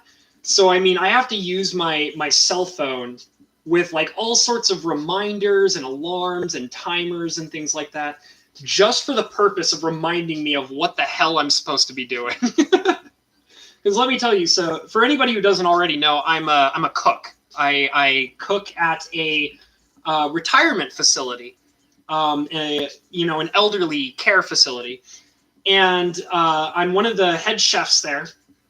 And time is a big deal, because if you're not paying attention to time, you're going to start burning everything. And that's not good, especially when, you know, you only have a limited amount of time to make. Basically, I have to make generally 2 to 3 different types of meals, like for, what is it, like 70, 80 people. And like that's the whole thing, is that it's, you know, I have to have different textures. Like you have to worry about like, for example, puree people, like, you know, old people that don't have their teeth, they have to have puree food. So that means that any meal that you're making, you have to make double or triple whatever it is. So time is a big deal when I'm working. But when I'm at home doing this in front of you guys like this, like I mean, well, specifically painting in general, I generally don't care, and I just lose track of the time, you know? It happens to me all the time. Okay, so I'm feeling pretty good about this black that I've set up. So let me kind of show you guys what I worked on here. So as you'll notice, the bottom is now much darker than it was before, but you'll also kind of see that it's not quite black. It's still got that brown color. Pictures I have so far have been sent. This has been super fun to watch. Hey, thanks, Rebecca. I'm assuming that you're saying that because you might have to dip out. Thanks so much for being here if you do. It was really cool to see you come in, and I'm excited to see your pictures. I assume they're going to be on Discord, so I will definitely check it out. Anyways, as you can see, I've definitely darkened the bottom down here, but you'll notice that it's also not quite black. It's a darker brown that meshes in with the lighter brown up here, closer to the border. And that's really good because that's what I wanted. That's the darker brown color that I was trying to set up. So that's done. And that's how you do that is you wet your brush, you know, set up the black color or whatever color it is that you're trying to layer. And then you have to rub it down on your palette so that it's very, very light. And then you spread it across your other colors, and that'll change the hue without directly changing what the color itself is. Like I actually do that with a whole, like, I mean, it's pretty simple to understand that when you're working with colors like black and white to change the hue of a color. But it gets a lot more interesting when you're doing things like, oh, I have this yellow color and I'm trying to paint a sunset, and the yellow is not quite the right shade, and I don't want to mix the yellow with another color directly. I need to layer it with a red to give it more of like this like a transition kind of effect. Like you look like for example, if I had like a yellow and then down here is red because it's sunset, and you want to be able to mesh that into a light orange that transitions into the yellow, that's how you would go about doing that. And that's like the simplest way that I've learned to do it, honestly. Okay, so let's actually work on some yellows here. My favorite part. So I'm going to wet my brush, and this is where I might have to break out my itty bitty brush. I'm not going to do it right away because I'm first going to start out with kind of meshing the yellow with the rest of this. And it'll be much darker because it's got to mesh with this particular color, which is kind of this weird, how do I explain it? It's almost like a beige color, kind of. Is beige the right word? I'm not sure if beige is the right word. It's like a yellow mist almost, because we are working with like a liquid, as you can tell from up here. So I got to get the yellow, and I'm going to probably be spreading it out a bit to kind of give you this yellowish mist color. And then what we'll do is we'll take yellow and white to form spark shapes, like probably sparks that are flinging out and things like that. And I even might do some on the bottom here just to kind of give you like an idea of like sparks flying out and like landing, like, you know, like liquid metal or something like that, you know, just to give you that. Not yet, it is my day off. All right, well, you know what, Rebecca? You chill as much as you want to, because I enjoy having you in here. I enjoy having all you guys in here. You guys are cool. I'm just really happy that, you know, that 3 people that I absolutely enjoy all decided to come in and hang out with me. That's way more. 3 is way more people than what I was expecting to have today. So this is awesome. I love you guys. Okay, so let's work on that yellow. I'm going to. So what's interesting is that I set up this eggshell yellow to kind of reflect the light here. But the thing is, it's really interesting is that I'm going to actually be using the regular cadmium yellow, which is basically my base yellow color. And I'm going to be spreading it ultra thin along the brown sides here, just to kind of get that misty color. And then what we're going to do is we're going to flesh it out with the eggshell yellow. So let me wet my brush. And I'm going to dip it in my cadmium yellow. You'll notice when I start putting it on there, it's much darker than the yellow we were using earlier. But I'm also going to be spreading it out. So this is really light yellow. So hold on, there's a few globs on there that I'm not too excited about. So, okay, so it's really thin here. So I'm going to start from the edge. And you'll notice, if you can see it, yeah, you can kind of see it a little bit. It fleshes out the yellow a bit more. But at the same time, it's not this deep, dark yellow that's bright and blinding. It's the purpose literally of it is to give you that misty feel to it. Just to kind of like, you know, look like it's like a mist appearing out of, it looks like there's a giant like pot of like liquid metal on the art here. Which is kind of cool. I like it. I like it. I like the art for this card a lot. It's very interesting. Like I said, I was mentioning it before, but I didn't really finish what I was saying about it. I like artists that are really good at playing with light. And one of my favorite artists that is incredibly talented, a magic artist that is very talented at playing with light, is Raymond Swanland. If any of you guys have ever seen Raymond Swanland's art, if I remember correctly, he's done Vengevine, the green powerhouse Vengevine. He's done, I believe that one of the cards is called Michaeloth, and I think he did Michaeloth. And he's done a lot, like if you look at those particular pieces of art, he has this absolutely extraordinary talent at playing with light. Like, I believe that the card that I'm really thinking of that comes to mind whenever I think of really interesting magic art that plays with light, that's Raymond Swanland, is I think it's Michaeloth. I think that's the card. And Michaeloth has this absolutely beautiful artwork where there's like you see the giant Michaeloth, and his body is nearly transparent. Like there's still like it, you can't completely see through it, but the way that he presents it is that the sunlight is right on top of this creature, and it's passing through his skin, and you can almost see through the skin of the creature. And the way that he presents the light in that particular piece of art, it's spectacular, guys. It's one of my favorites. Because, like, I mean, you know, that man, he has such a talent with messing with light. It's very impressive. And I mean, you can see it in other stuff like Vengevine and things like that. But I would definitely have to say that my favorite piece where he really plays with light is, I'm pretty sure it's called Michaeloth. I'm pretty sure that's what it is. I mean, I could look it up in a while, but I don't want to get too distracted on what I'm doing. But he's definitely a favorite of mine. I mean, he's not my number one favorite magic artist of all time, but he does some absolutely jaw-dropping artwork. Like, it just, some of the stuff that I've seen him do, it just inspires me. You know, it just makes me want to go and do my own thing, and it makes me want to experiment with light in the way that he does. It's quite something to behold. Like, I mean, you know, there's actually lots of artists that inspire me, and it's actually funny because most of the artists that really inspire me are actually magic artists. So, I mean, it's just like I mean, it's the artists that have the opportunity to freely experiment with how they're painting is what I love. I love the art, like, and that's another problem that I have with Magic the Gathering as it is right now. They don't really let their artists experiment in the same ways that they used to. They're a lot more strict with what's allowed to be presented on a Magic card.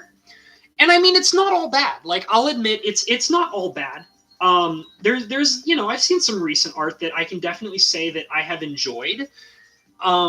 But I definitely love like Phil Foglio. For any of you guys who know who Phil Foglio is, he is one of my favorite. Okay, I'm just gonna stop for a second. I'm adding the eggshell yellow to kind of give me the light color going on here. And you'll notice that I'll focus on this single spot for the purpose of drawing out the color, so that way it's a tiny bit more muted. I'll probably have to, based on what I'm seeing here, it looks a little too bright, so I'm probably going to have to change it in a little bit. Anyways, back to what I was saying. Phil Foglio is an artist who did absolutely amazing art, and he was always pushing like this really experimental style that you would just never see anywhere. Hey, Bo, how's my home slice doing? How you doing, man? Good to see you. Good to see you. I finally stepped up. Here I am. But anyways, Phil Foglio, he is a man who was absolutely fascinating to me because he was constantly experimenting with his art. He's a very cartoonish style of art. Oh, that's way too bright. That's way too bright. He was an artist who, let's see. Oh, I'm going to have to change all of that. This happens sometimes. Sometimes the color gets way too bright. And thanks, Bo. I'm doing fine. Yeah, I'm just finally stepping up and actually deciding to do a stream. Let's see if I can kind of mesh it with the rest of the color here, and then I'll change it as I go along. Anyways, Phil Foglio is a man who was constantly experimenting with his art, and you'll notice that he generally has a very cartoonish style, but there are various pieces that he's done that were interestingly dramatic. You know, he had a style that he liked, but he was never afraid to experiment with what he was doing. And that always really deeply fascinated me about Phil Foglio. fantastic artist. I mean, you know, you see stuff like Humility, or I remember you know, Mike Hatcher. He was one time talking about a Phil Foglio piece that not a lot of people know, but I adore, which is oh geez, it was called the I think it was called like the Bazaar, or not Bazaar. It was like an art piece that was presenting it was like something caravan. Something caravan. I'll have to look it up later. And it was presented as like a bunch of, you know, monsters and carts and starry skies and interesting cartoonish art and all sorts of interesting things, all presented in this one art piece. And he just did so much with it. And yeah, it was a bit cartoony, but the concepts that he presented in that in the double pieces of art he did, which actually connect when you put them together, it's fascinating. You can literally look at that particular card for like an hour and find something new and interesting to look at it as you scan your eyes across it. It's absolutely fascinating.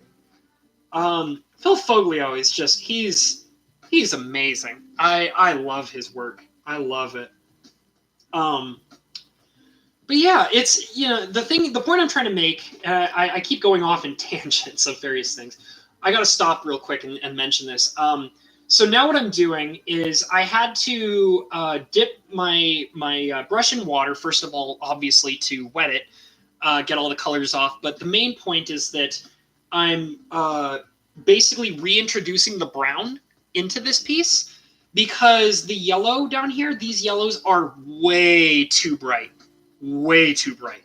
And the only way that I'm going to be able to darken them is by using that method I was telling you guys before, where I basically dip my paintbrush in brown, and then I rub it off on my palette. And yeah, Trade Caravan. Thank you, Bo. Thank you. I love that card. I love the art for that card. But I'm basically trying to rub the brown off on the palette so that it's very light. And I'm basically reintroducing it onto the yellow layer here to darken it without making it too dark, if you understand what I mean. I mean, you guys have seen me work on it a few times already. So once I actually get it going, you'll probably notice that the color is going to look a lot better than how it looks right now. So nice. Ooh, okay, that's a little much. All right. There we go. And see, that's the thing, is that when you start realizing that you put too much into it, you can just go back over it and thin it out. And that'll get you closer to the color that you're trying to achieve here. So as you can see right off the bat, I've reintroduced the brown. And it right away looks a lot better. Much, much better. And I'm going to have to kind of cover up the edge just a smidge here.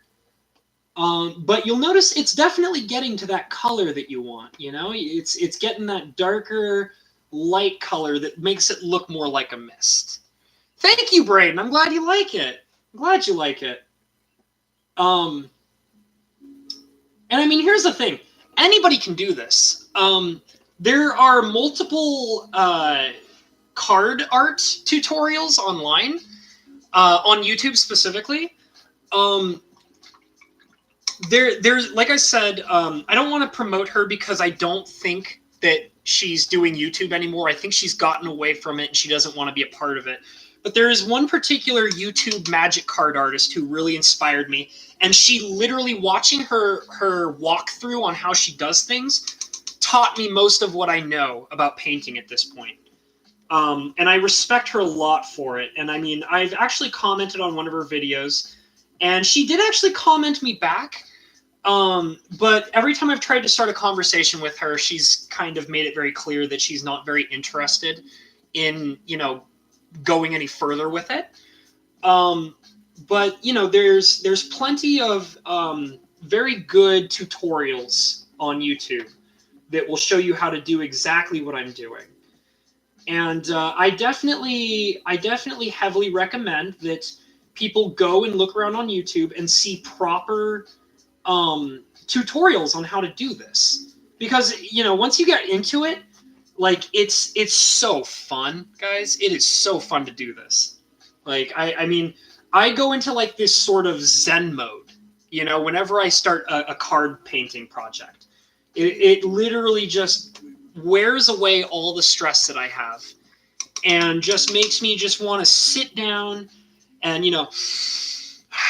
take a deep breath and just really jump into the painting. And, like I said, like you start wanting to pay attention to the details. Like I'm trying to pay attention to the light and, the coloration and the transitions between the lighter layers and the darker layers and so on and so forth.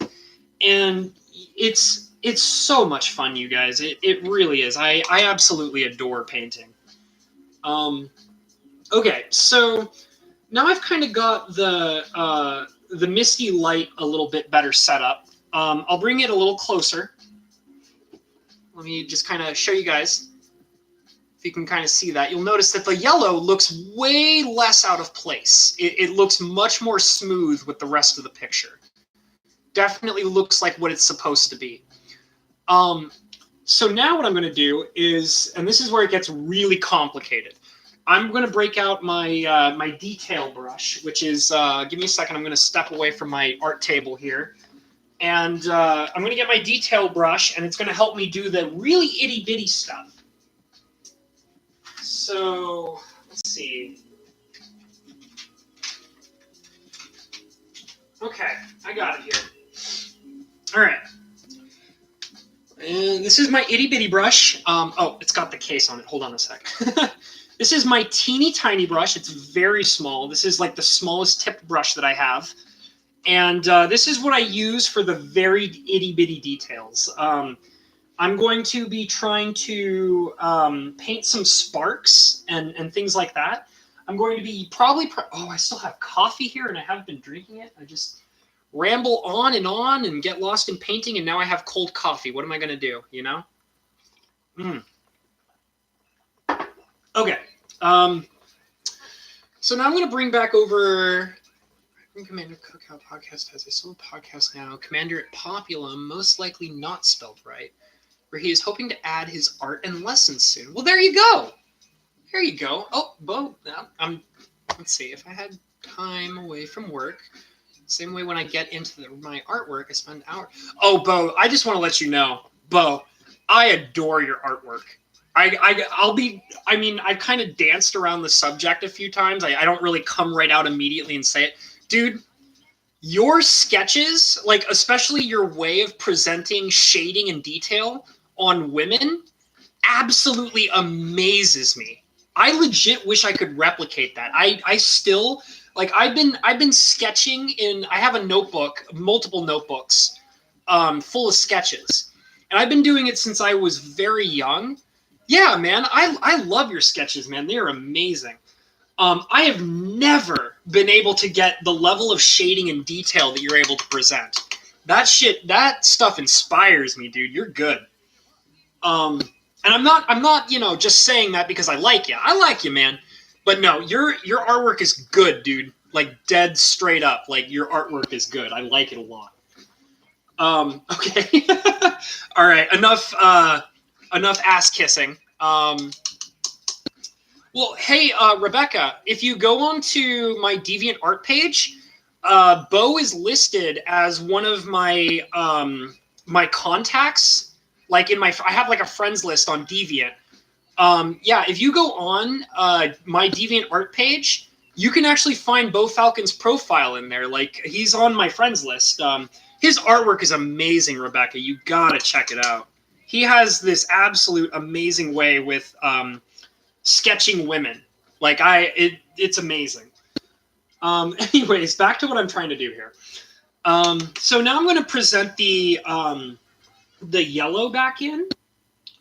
I have to be really careful. So the thing is this brush I'm using, this is the brush that I take care of the most. You'll notice that my other brushes are very frayed, but this one I'm using right now is very, very clean. I don't use it very often. This brush I try to take very good care of it because I can't fray this brush. It's literally for pinpointing things. Oh, that's all right. I'll let you do it, Bo. There you go, bro. Okay.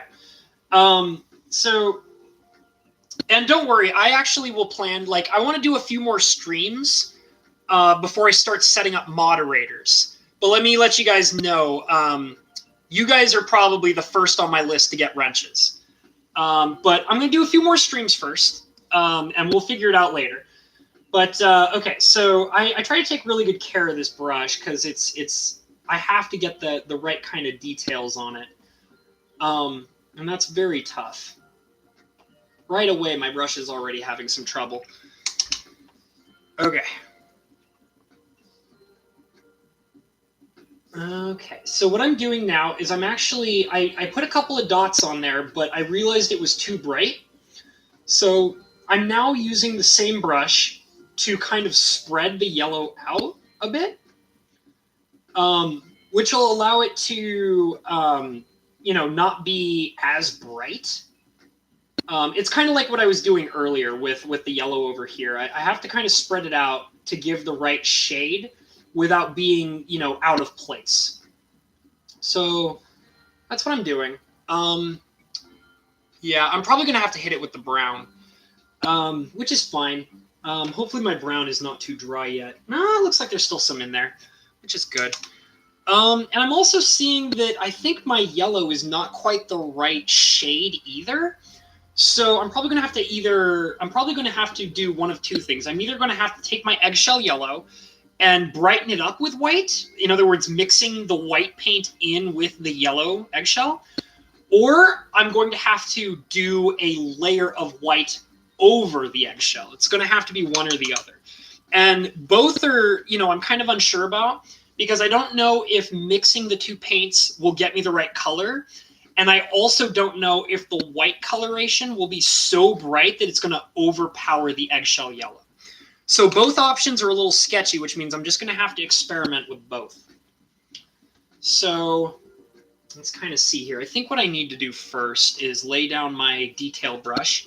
And I'm going to dip my other brush that's frayed, this guy right here, and the one that I use all the time. And I'm going to hit it with some brown again. Just so I can kind of dim down that yellow a bit, because it's not quite right. It's close to being right, but it's not quite right. So we're going to change that a little bit. And like I said, the secret too is spreading it thin. Because you'll notice, I've mentioned this multiple times now. You'll be like, oh, the brown is too dark. And it's like, well, just wet the brush, dry it off just a little bit, and take the part that's too dark and spread it thin, and it'll come out very nice. You tried selling any of these? I've actually sold a few, Bo, but they're only to people that I know closely. Most of the people that I've sold them to were either fans of my art in general, in the sense that they weren't Magic players.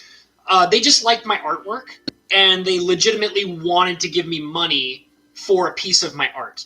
A lot of those people are people from my work that think that my artwork looks really nice, and they offered to buy a piece just so they could have one. Other than that, a lot of the time my artwork goes out to people that I want to have my artwork, as weird as that sounds. There was one time, a true story. There was one time where I painted a card for a girl that I had a crush on. And I still to this day think it's one of the best pieces I've ever done. And I gave it to her. I put so much work into it. And then that girl never talked to me ever again. So she wanted it. She wanted it really bad. She begged me for one of my pieces of artwork. And I'm like, oh, this girl's into me. She totally wants me. I'm going to paint this for her and give her this piece of art. And I put so much damn work into it, and ended up that, if you've ever been on my DeviantArt page and you've seen that Nea forest that I have that has the sunset and all that, it's one of my favorite pieces. And most people that go through my artwork tell me it's their favorite piece. I painted that for a girl I had a crush on, and I gave it to her, and she never called me. She never contacted me ever again. So, I don't feel too bad about that, but that's fine. Because like I was saying earlier in the stream, I paint a lot based on inspiration and based on motivation. And sometimes it's just as simple as I want a person that I care about to have my artwork because they want it, you know? And them wanting it makes me want to paint it. Ryan, that I mentioned earlier, the Commander Cookout podcast has altar auctions every Thursday on Facebook. That could be an option for selling. You know what, Rebecca? I'll look into it. I will definitely look into it. I haven't exactly jumped into hardcore monetizing my artwork yet. It didn't work out. Oh, it's okay. It's fine. I actually don't mind it. I think it's quite funny, to be honest. From what I've heard, though, see, the thing is that I actually know her mother very well. And her mother actually told me multiple times that she still has it and loves it. It's like she has it like propped up or something against, like the girl that I gave that to, she herself is an artist as well. So she paints a lot and does things. And her mother was telling me that she has that particular piece that I made for her propped up against other artworks that she has done. So I was like, that's really nice to know. So, I mean, if nothing else, I guess I consider her a friend, you know? So who knows? But that's all right. I ain't even mad, bro. I ain't even mad. Okay, so let's see. I'm going to try and... Oh, geez. See, this is the hardest part.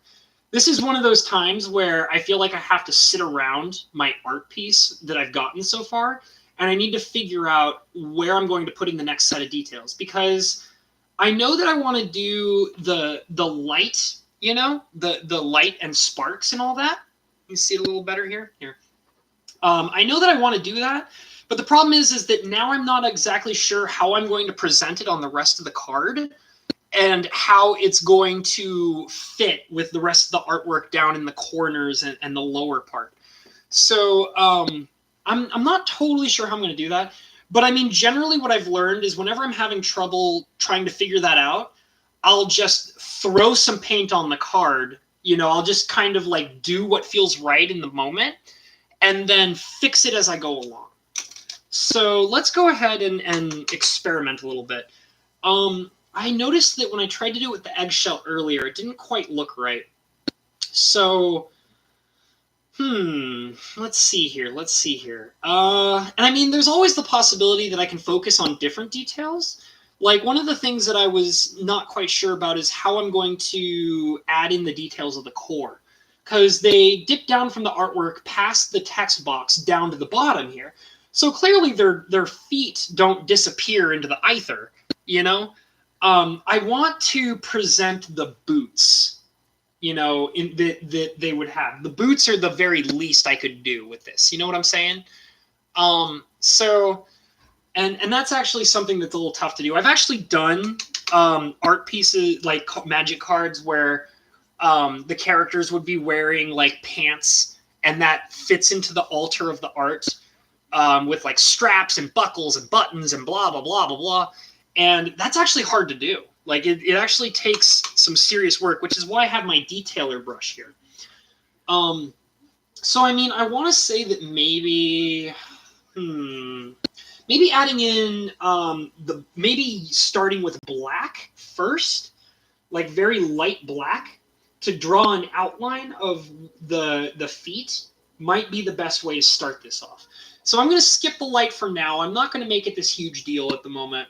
And I'm going to instead try to come down here and work on the feet. So let's see if I can get that going. So relative to how these characters are standing, oh, that's hard.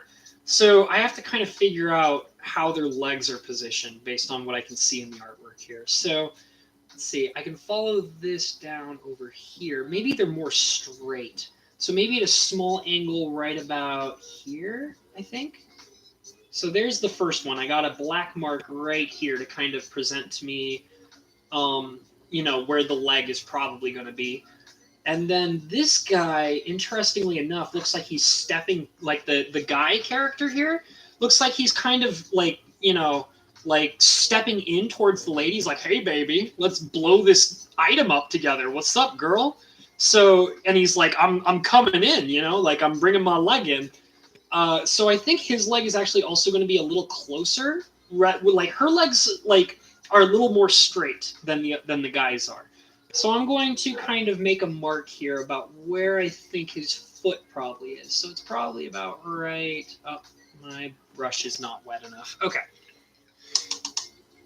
Go ahead and dry that off. Get some more black. So that's the thing too, is sometimes I spend so much time trying to figure out where I'm going to paint something that by the time I finally figure out, it's like the paint on my brush has already dried. So I'm going to say that his foot is probably about there. So, and I know you guys can only just barely see it. There's a dot right here, which I've marked for the guy's foot. And there's a dot right here, which I've marked for the lady's foot. So I'm going to probably, based on her position, I'm going to say that her foot is slanted out rather than across. So I got a boot marking here, just very, very small. She's got tiny feet, teeny tiny feet, and then that boot's going to go up like that. Like I said, I know you guys, it's really hard to see it simply because the paint on this particular angle is very dark. But I can see it, which is what matters. And I'll bring it closer to the camera when I'm done working on it so you guys can get a better image of what's going on. But for right now, I'm just going to focus on this black and try to get a boot outline going on. I have to be careful with this brush. I don't want to mess it up too much. Like I said, this is my favorite brush, so I have to take care of it. Let's see. Well, yeah. My other brushes, like, they are my favorites, but I just don't take as good care of them as this one. Because, like I said, if this brush frays, I'm going to have to buy new brushes. The other ones, I don't care if they fray. Okay, so that boot is like that. And you can kind of see that she's got a... Ooh, it's windy. Oh, it's been raining. I didn't even notice. It's crazy. I've been having weird weather here, guys. I don't know about you guys, but weather's been really strange in this area lately. It's like, this day it's bright and sunny out, and now it's rainy and cold, and now it's bright and sunny. And it's just like, oh, make up your mind. What do you want? Okay, so I'm also, once again, I'm getting my brushes just stopped raining near me. Yeah, I blame Canada. All the rain is coming from Canada, and I blame them. It's all their fault. I live really close to the Canadian border, that's why. Okay, so kind of have this black... Ooh, that's way too dark. Oh, God. Oh, no, it's too dark. Why? Okay. Oh, jeez, that is so dark. It's too dark. All right, so now I'm wetting my brush because I have to clean up this black mess that I've made here. Okay, so I'm kind of spreading it out. Oh, gee whiz. Oh, geez, Scoob. Oh, geez.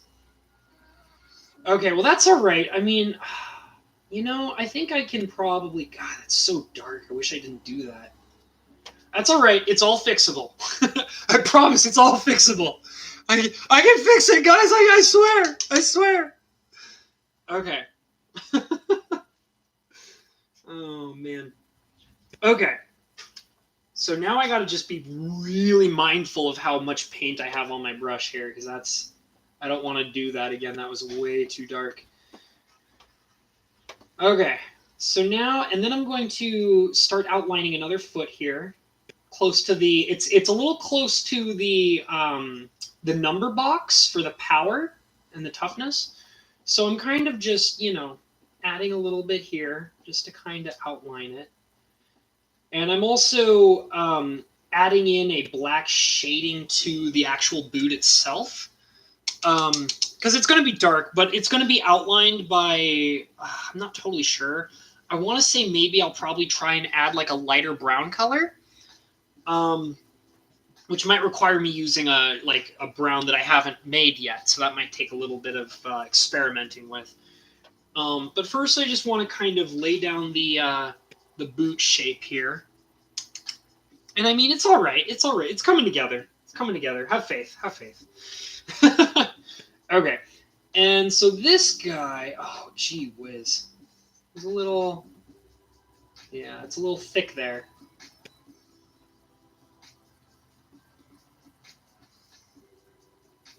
Yeah. I'm sorry, I'm getting a little quiet simply because I want to make sure I don't mess up these details too bad because they're hard to fix.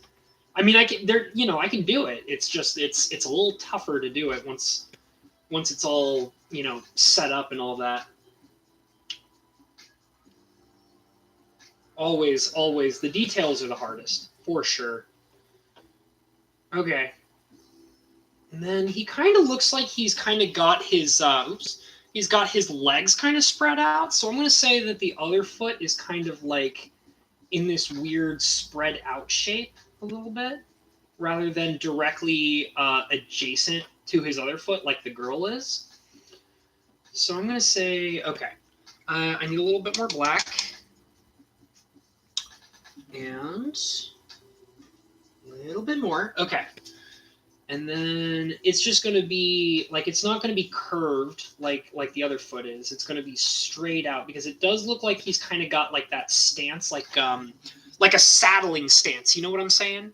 Like he's straddling. That's kind of, he's looking to come in on this girl, his core lady friend here. So he's got that straddle appearance going on with his feet.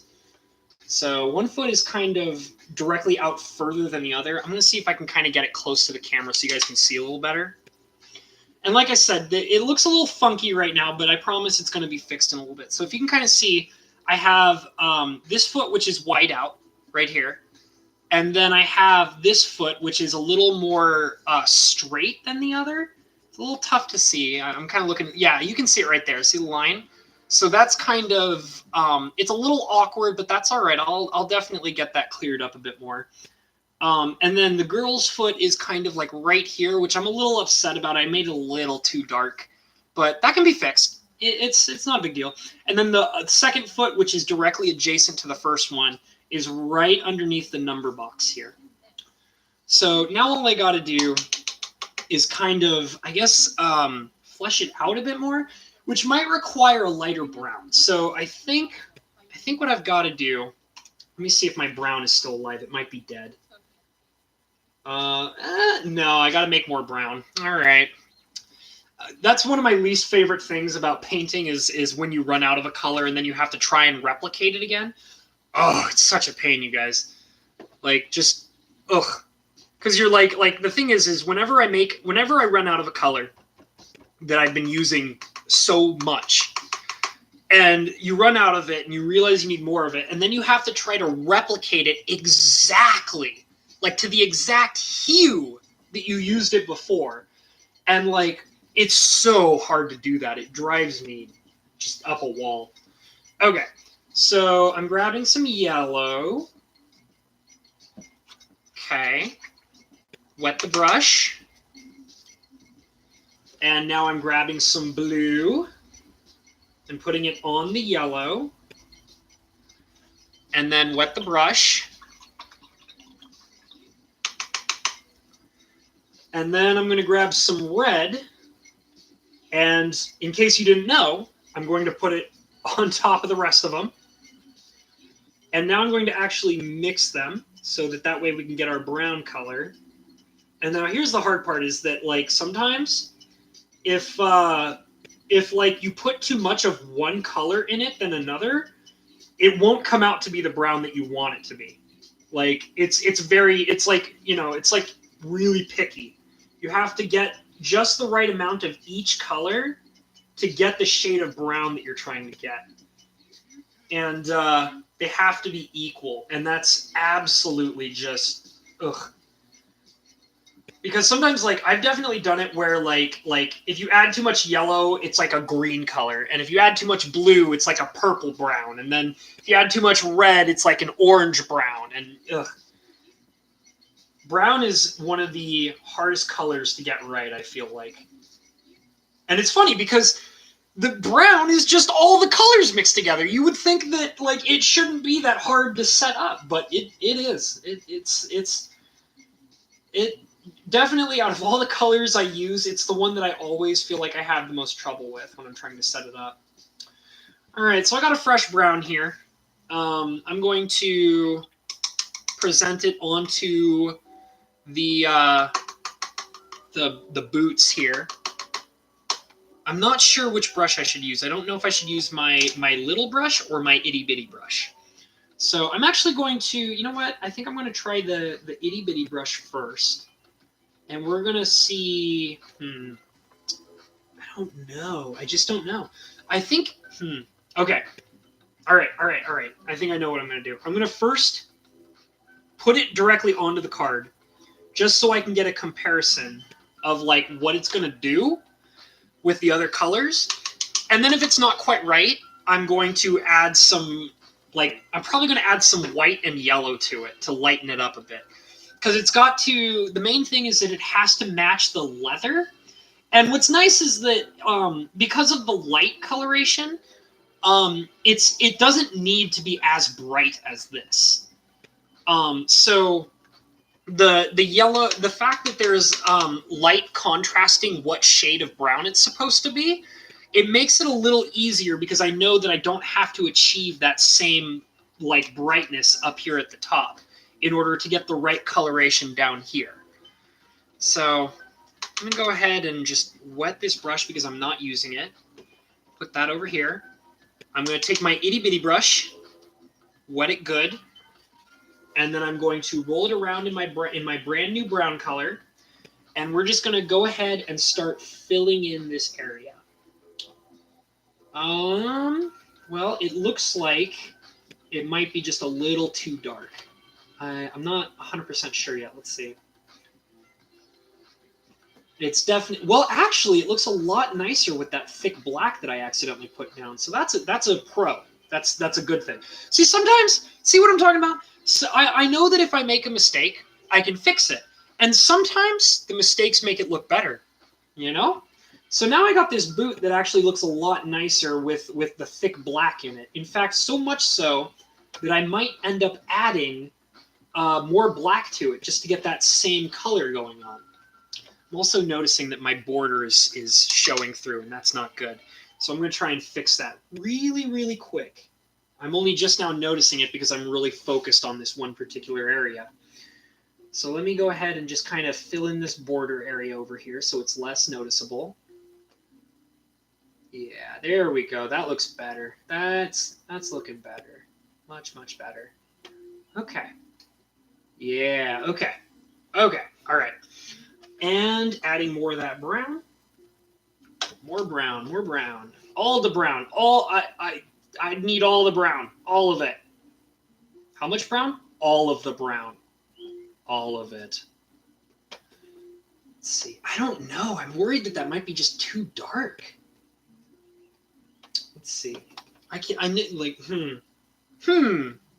Happy little accidents. Thank you, Braden. You know, you're starting to sound a lot like a Bob Ross over there. All right. And there we go. So that's filling in that area as well as fleshing out the feet just a little bit more. Yeah, there we go. That's looking pretty good. Okay, so now, here's the interesting part, is I'm thinking now I should go back to, I don't know if I want those feet to stay like that. It's hard to tell. They have the right like appearance to them, like the right angles. I know it's, once again, it's kind of hard to see based on your guys' vision. Let me kind of try and bring it up a little bit. The angle in which the feet are placed is just about right. You'll notice that, okay. So you'll notice that the foot down here, right there, it's where you can see where you can see the black coming in right down there. It's kind of got this appearance like she's standing on her tippy toes, which is actually important to how she's actually standing in the art. She does actually look like she's kind of like pushing herself up more, especially with how she's lifting up this urn and all that, like she's trying to stand over the guy. So I definitely wanted it to look like she's kind of standing on her tippy toes a bit. And then you have the guy who's got more of a natural stance here. It's just that his feet are spread out. So they have the right angles. but they just don't have the right coloration and detail. So I'm not 100% sure yet how I'm going to make it look more proper to the details and the coloration. That's something that I'm still trying to figure out. And I have like an idea that I think might help, but I'm just not sure if it's going to work yet, considering what the art piece actually is. So the main thing is that I'm thinking is that I am going to, and I've said this a couple times, that I'm going to have sparks shooting out. So the sparks, if they fly out and they're closer to the feet, that'll actually help light the feet up and allow me to better present the details of the boots that they are wearing.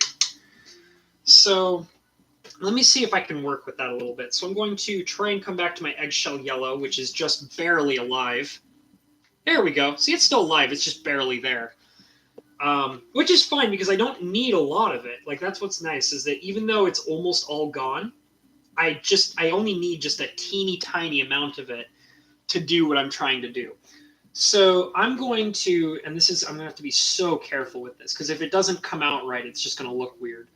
So I'm going to kind of put a light streak out like that, just a light one, nice and easy.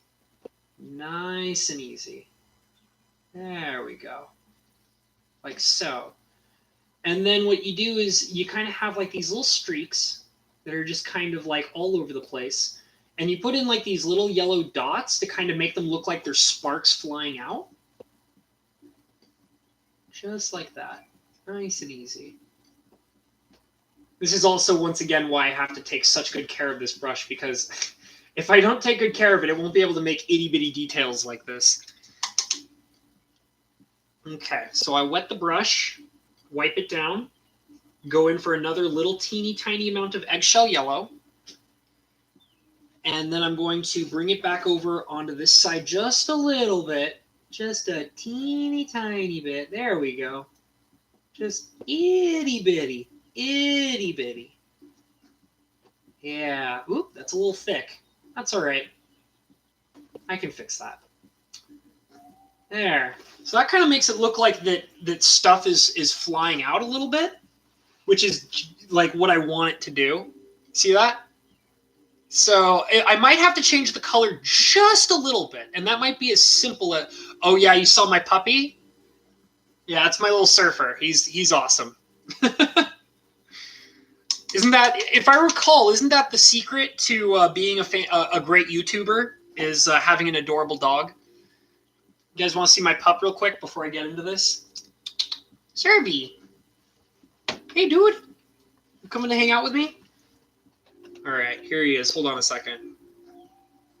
That's my pup. That's little Surfer. He's my dog. He's a good boy. He's very smart. I love him to death. All right. Back into the artwork here. Thank you. Yeah, he's adorable. He's a rescue dog. Adopted him. I got him when he was 6 years old. He's actually 10 years old now. He's a good boy. He doesn't like the fact that I'm not paying attention to him, though. So he's getting all up in my business. He's licking my hands and all the good stuff. All right, server, you can't do that. Not right now. Anyways, so I'm gonna get back into this eggshell yellow here, and I'm gonna add some more streaks. So basically, I'm bringing it down on this side, kind of just dropping it, and adding a few dots as well. Just a few. They're supposed to be sparks. You know, liquid metal and all that stuff. All that good stuff. Okay. Yeah, I'm just trying to get a better perspective on it. I'm just trying to figure out if it's better. Oh, thank you, Rebecca. He's adorable, I know. He's a good boy. He's very smart. I'm trying to figure out if I need to add white or if I need to darken it. And I'm thinking that maybe adding the white for a thin line and then adding brown along the sides, along the edges, will help to attract attention to the sparks while simultaneously dying down, like adding more darkness to better contrast it. And like I said, that's a major struggle when doing stuff like this. When you're working with, like I said, I got to channel Raymond Swanland here. I gotta get on my art, my light game here, you know. So I think I have to add a little bit of white, which I'm setting up right now, and it's going to be very, very light, like very small amount of white. So just kind of adding that a little bit, there. Yeah. Okay. Oh, gee whiz. I'm not sure. Just not sure, guys. Just not sure. I don't know. You guys think that's too bright? Right there? You think that might be a little too bright? That right there. I'm just not sure yet. Here, let me make it so it's not so glary. Yeah. I think I'm gonna have to add some brown again just to kind of darken it just a little bit. But let me go ahead and put the white in on the other side so I can get a better perspective on it. So very nice and light. You don't want to add too much. Kind of add the streak there, and a little bit right there. Little bit. There. I'm going to add a few dots around here just to kind of, and I want it to kind of, let's see. I have to really think about this one. So that's the thing is, like, that's what I do a lot when I get to this point in the painting is, Carly, what is up, girl? I finally decided to actually be here and stream for once. I finally decided to do it. Here I am in all of my grand glory. I was constantly talking about it and not putting it into action, and now here I am. Oh yeah, and Rebecca and Bo are in the house? Yeah, for sure. They're my homies. They're kicking it with me. I'm glad you can come in and kick it with us too. So I'm going to go back to the brown that I set up. Just to kind of... Yes, action! Follow your dreams, right, Carly? All the time. Okay, so this is where it's going to get a little weird. I'm going to have to be really careful about how I'm doing this brown. Because the tough part is adding a layer of brown that's going to be able to darken the yellow and white part a bit more, without actually darkening the colors that I've already set up. So that's the really tough part. So I'm going to have to kind of go at it very lightly. That actually looks a lot better right away. And you'll notice, like, I don't know if it's going to show right away in the camera, but it's adding a very, very light shade of brown, which is what I need.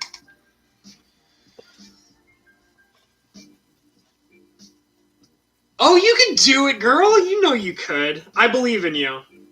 What we need to do is we need to get you paintbrushes with foamy, fuzzy grips on them. You know? Just little fuzzy, foamy grips.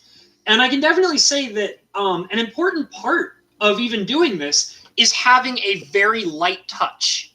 If you're squeezing the paintbrush in your hand and pushing it down, like you're not going to have a good time. You know what I'm saying?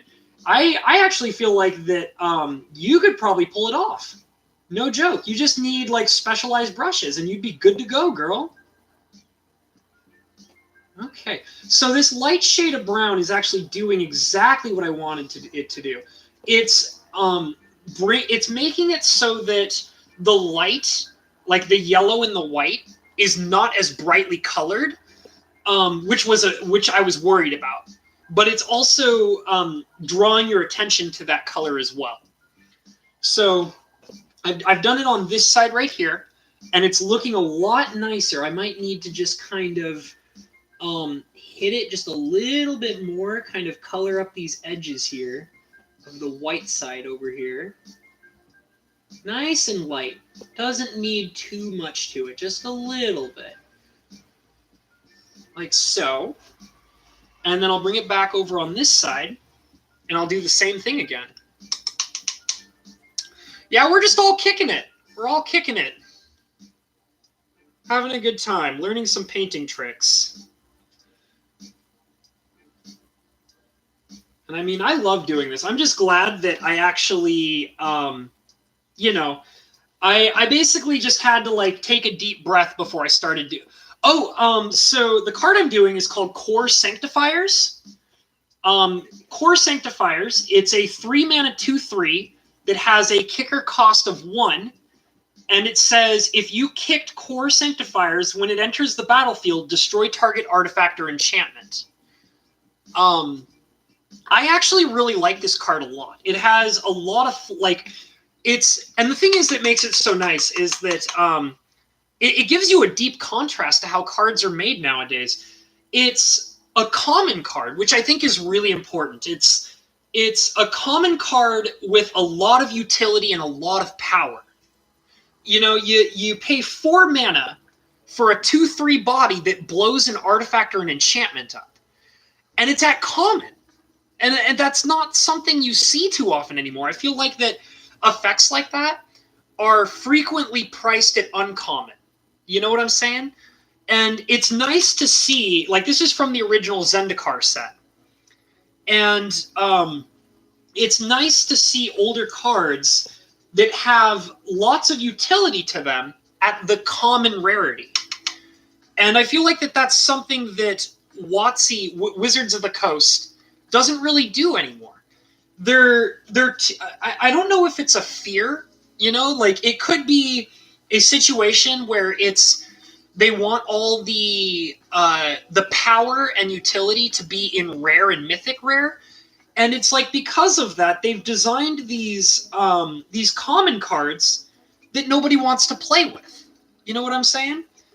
But there was a time where, you know, you would be drafting or something.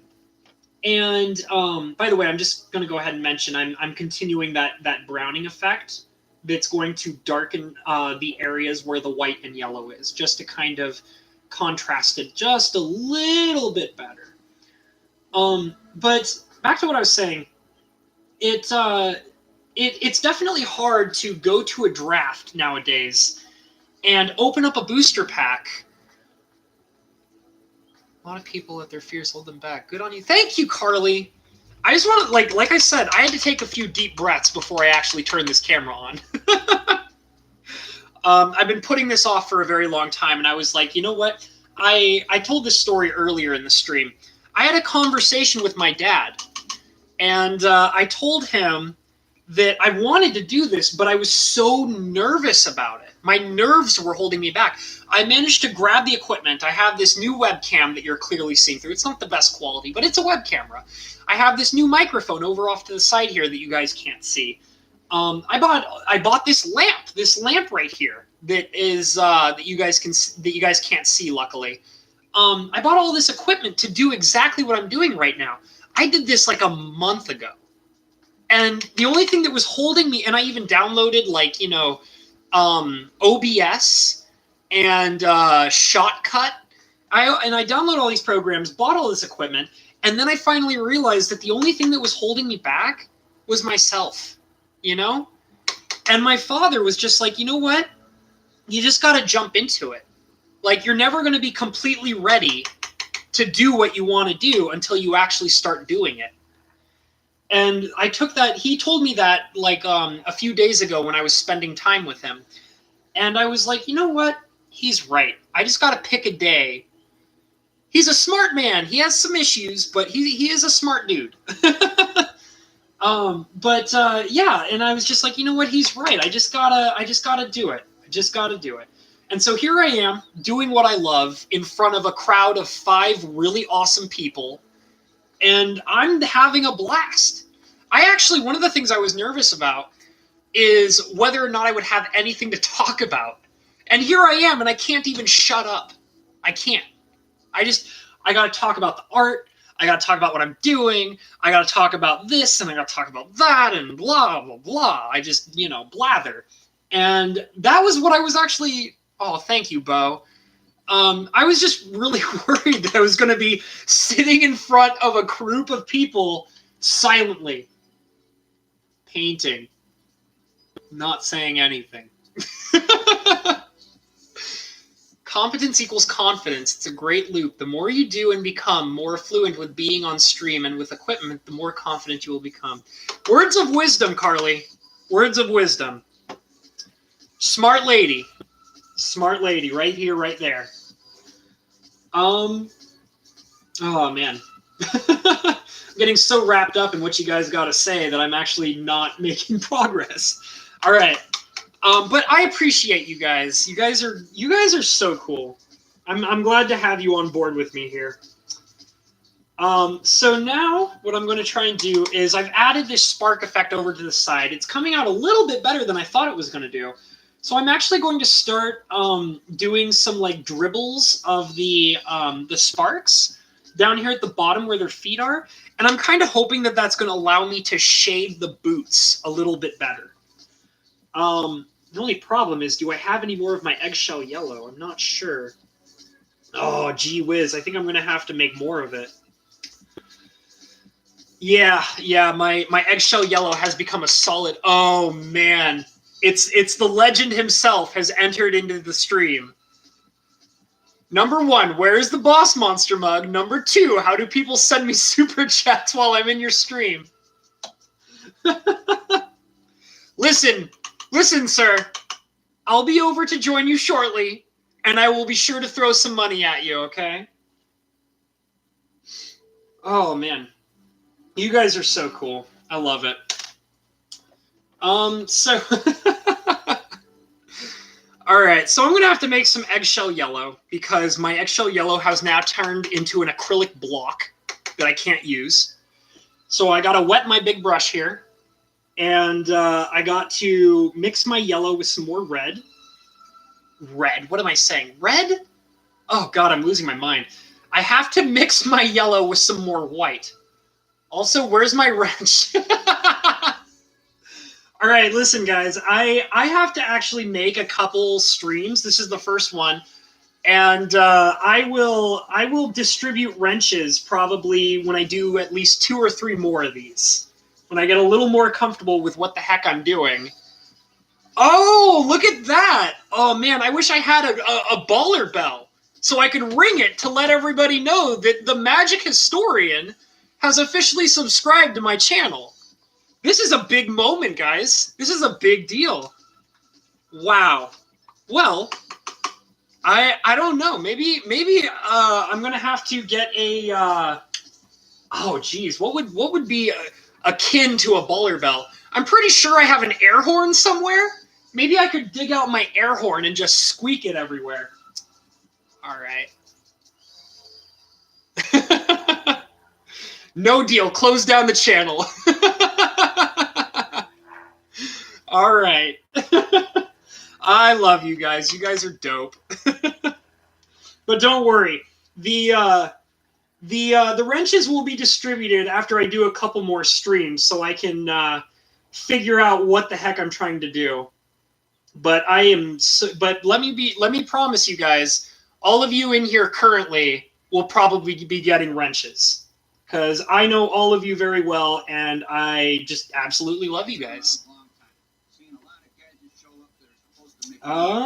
So I got my eggshell yellow set up here, and I'm going to wet my detail brush. I promise it includes the word probably. Well done, you fake. Yup, that's me. I'm on the record. I'm on the record as a fake. You know it now. You heard it here. I'm on the record. I mean, that's more than I can say for you, Mr. I'm on the record, breaking all your rules all the time.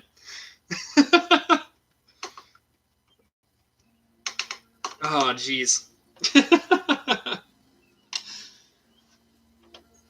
Are you trying to summon me to your chat? Is that you're quitting Magic now? Okay, you're quitting Magic now. I hear it. I hear it. I'm gonna hold you to it. This better be serious business, because it's on the record on my channel. And when it's on the record on my channel, it's a much bigger deal. So as you can see, I am setting up some sparks down here to kind of represent the molten metal that is flying around in the area. You'll notice that that I accidentally made these lines too fat. And that's because a certain Mr. Magic Historian was distracting me while I was doing it. So that means in order to fix that, I'm going to have to come back down over to my brown and get my brown going on over here. Let's see, is that actually working? Okay, good, it is. Okay. I was worried that I was going to have to make more brown to do this.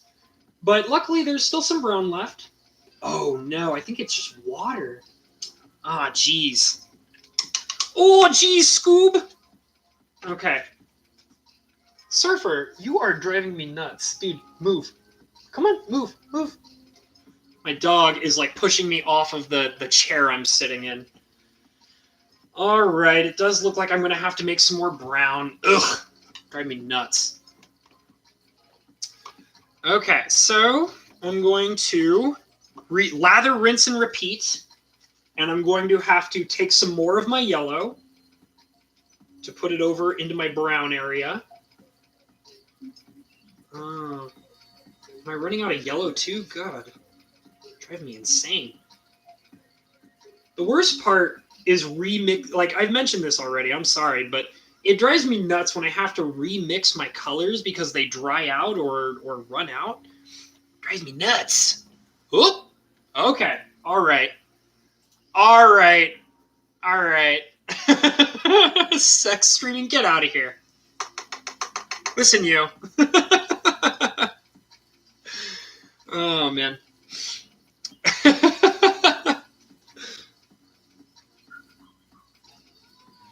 And I'm remixing this brown again because it ran out. Top streamer tip. The dog is bugging you, just feed it paint until it gets sluggish and stops moving.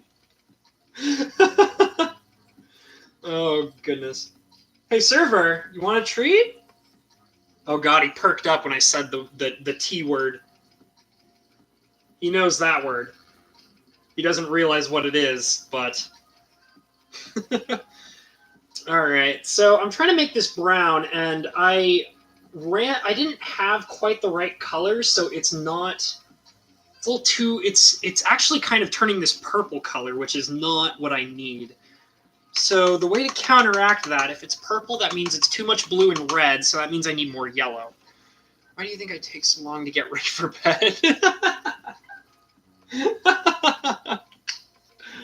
Oh, jeez.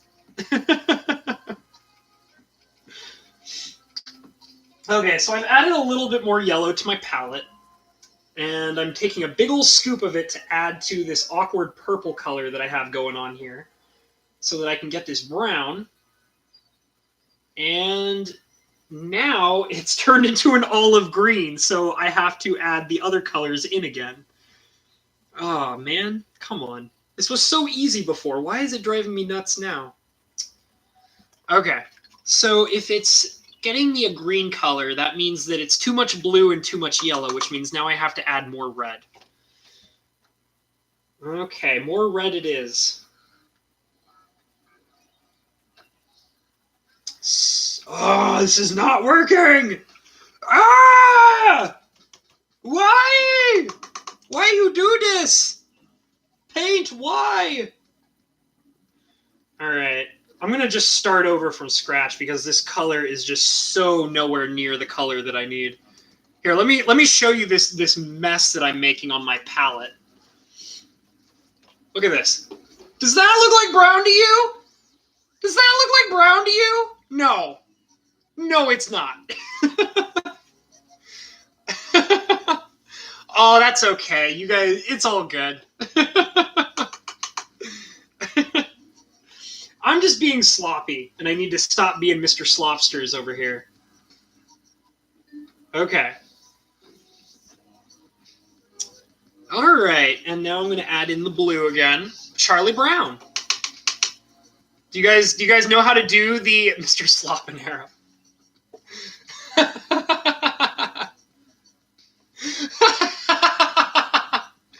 Are you hating on my cardboard box? How dare you? Do I even need to start telling people about the legendary curtains that you used to have?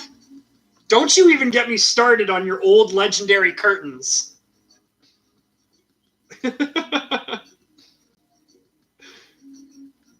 Oh, man.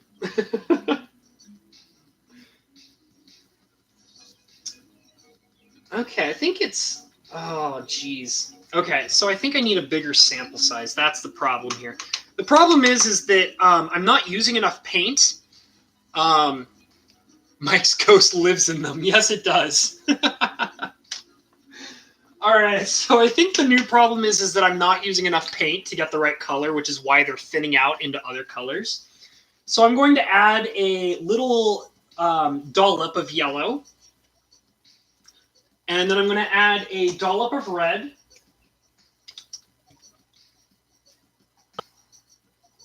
Okay. And then, of course, I'm going to add a dollop of blue.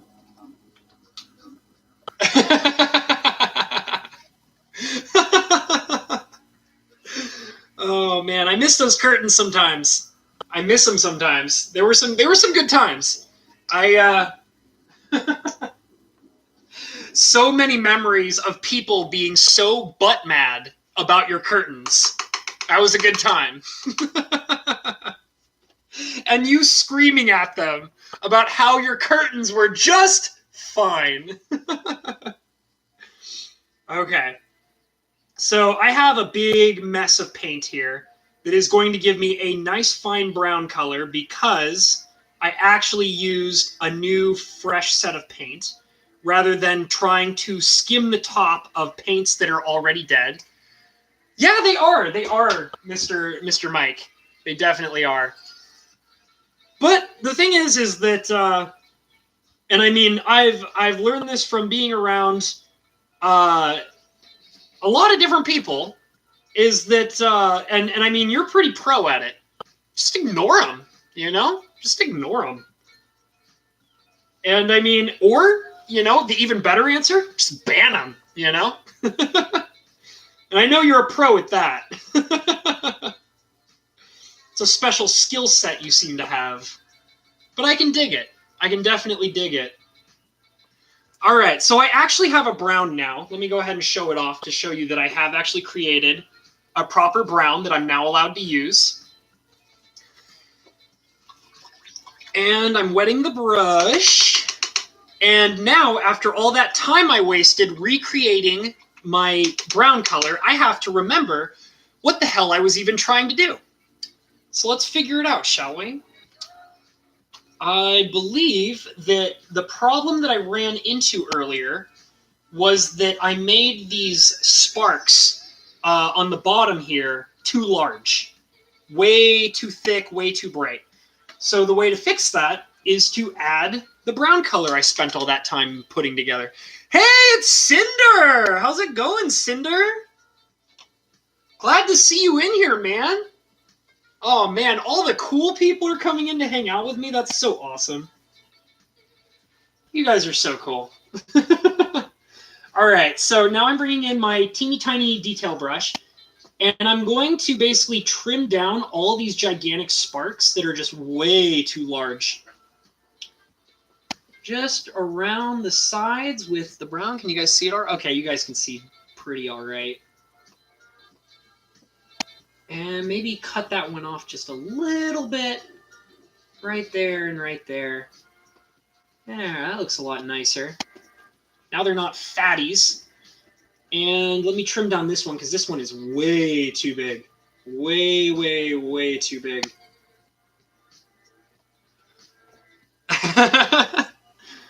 Oh, man. Well, I actually am going to be doing everything I can to try to get more into this. I'm not totally, I don't have a schedule figured out. Like I said, this stream was an experiment.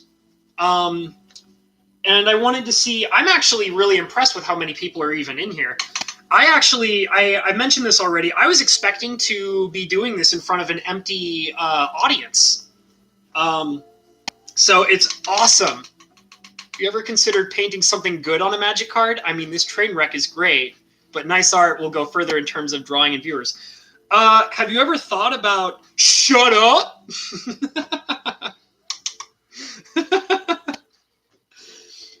Well, I hope you don't hate on my art too much. I mean, I try so hard. Hey, Cloud Brooks, how you doing? Coming to kick it with the cool people, huh? Very nice. Glad to have you guys in here. So I'm adding the brown down here to try and lighten up the sparks, or I should say darken the sparks, not lighten them up. And that's going to allow me to also flesh out the details on the boots that I added down here, which, as you can see, they're very, very hard to see.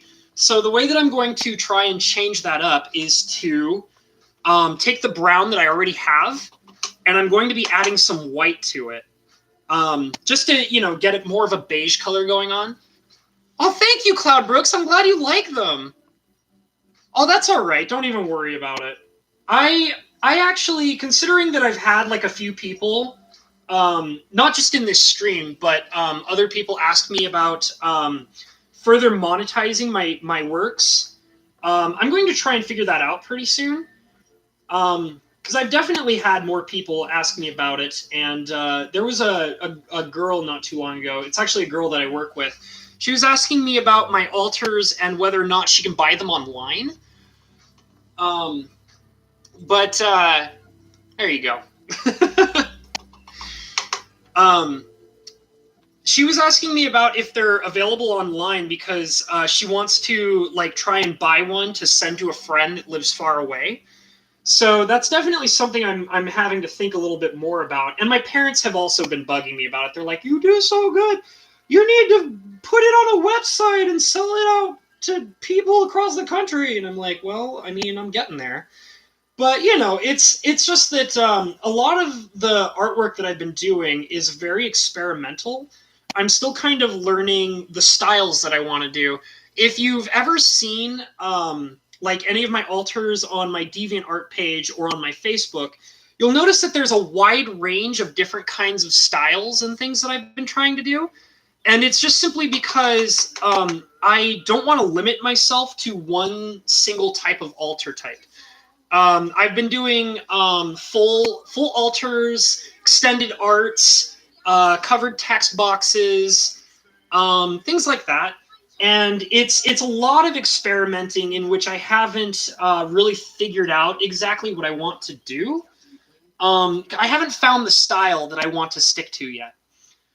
So once I get to that point of sticking to a particular style that I really enjoy, that feels more comfortable for me, I will probably then figure out a better way to monetize the work that I'm trying to do. Okay, so I have a lighter brown color here, and I'm going to add it to these boots to kind of flesh them out a bit more, just to make them look more leathery and boot-like, rather than black and impossible to see. And part of it, too, is that I have to spread this light brown color very thin, because obviously we're in a darker part of the card, and the shading is extremely important when compared to the light. So in order to do that, I'm basically wetting my brush with no paint on it. Would like to buy full art altars for that. Well, that is definitely... It's okay, I saw it, Brooks. You're good. I will definitely probably do that eventually. I've actually already sent an altar out to Miss Rebecca, who I don't believe she's in the chat anymore. But I did a special altar just for her because she actually sent me a very rare promotional card in the mail. And she actually told me that she didn't want anything for it. She just wanted to give it to me because she's a very cool person. So when she did that, I actually offered to do an altar for her special. So the point, and she actually slapped it into an Elder Dragon Highlander deck. And she's also said she was also one of the people much earlier. Yeah, she is. She's awesome. She is awesome, Perp.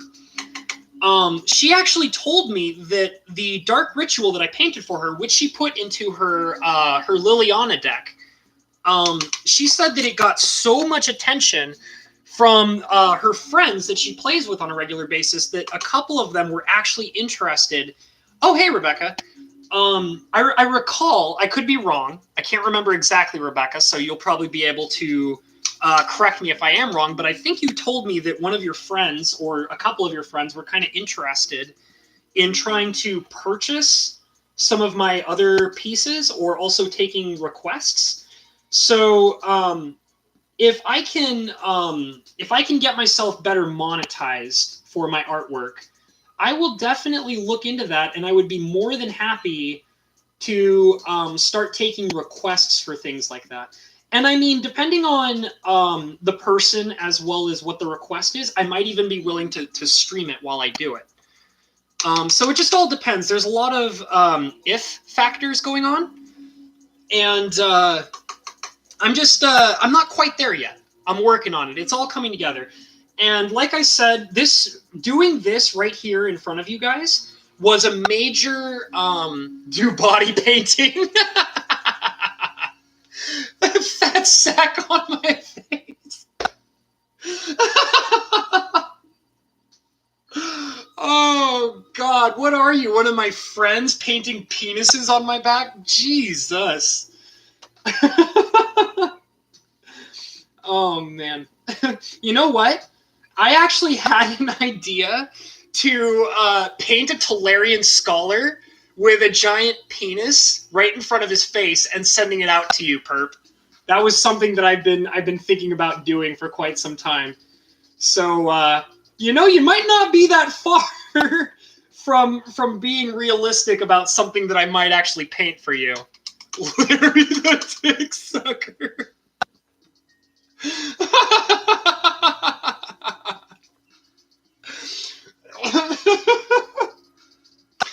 Oh my God, you guys are killing me. Anyways, moving on. I've now painted the boots a lighter shade, which you'll notice, here, I'll bring it up to the camera. I've painted them a lighter shade, but at the same time, you'll notice that they're still relatively dark, which is exactly how I need them to be, because they're in a darker area. So I'm now actually going to add the dark brown that I've already created. Larry the Dick Sucker, oh my God.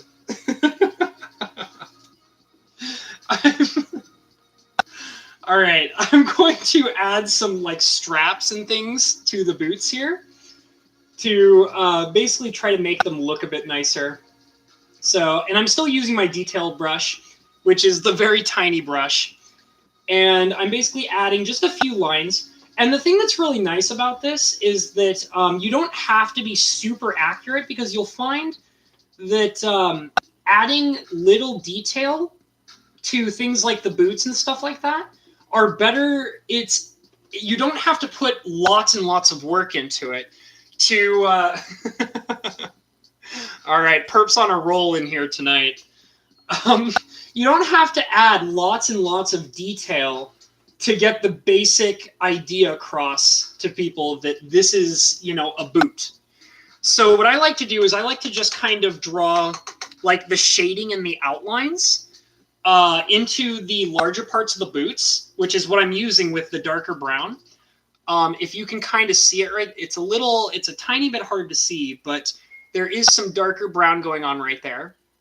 And I am going to also add some black parts to it to give you the idea that there's like buckles and straps and a stronger, tougher leather to the boots. Got an altar from this streamer, just so you know, chat. He's true. It's very true. I did one of my very first offerings to the boss monster was a altar that I sent out. And, oh, geez. I made a big mess. All right, that's okay. I know how to fix it. I sent out a altar of a Curd Ape. He's our good friend, Mr. Cho, which we sadly have to refer to him as his name is no longer allowed to be said properly within the streams anymore, which I definitely understand. It's YouTube's draconic way of making things happen the way that they want them to happen. But I was very proud of the work that I put into that Mr. Cho, and I still adore it. I mean, I still get enjoyment out of seeing the old pictures of it. But now I'm working on a new project, which this is one that's going to take me some time. This is so for all the people who are in here who weren't able to hear me talk about this earlier. This Core Sanctifiers is actually part 1 of a 15 card set that I'm trying to do. I have this special theme that I'm trying to develop, and this is actually part 1 of that 15 card set that I want to do. And I do have ulterior motives for it. They will serve a purpose that everybody will be very aware of eventually. But right now it's a big secret as to what I'm trying to do. The only way that you might be able to figure out what I'm doing is if you attend all my streams and watch me do all 15 of them, because I decided that all 15 of the altars that I'm going to be doing are going to be done on live stream. That was an important part of this project that I'm working on. So 15 cards, 15 streams. It's going to happen, and this marks the very first of them. And my boots are looking a lot nicer. They have the dark brown that I need them to have. And let me see if I can kind of bring it a little closer to the camera. And I'm not sure if the lighting is going to be right. I'm going to have to mess around with the lighting a little bit. Let's see. So let's see if I can kind of bring it in a little bit here.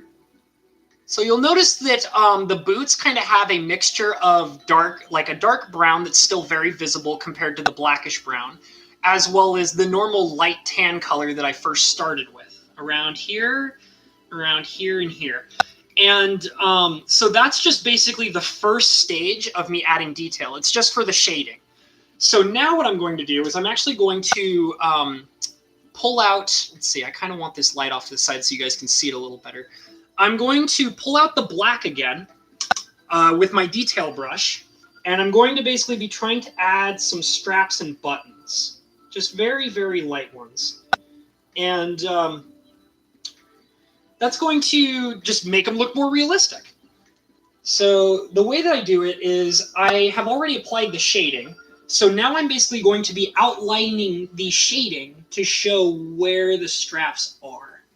So there's one, there's two, and then, let's see, get that guy just a little darker, and then throw this guy up here, bring the side up like that.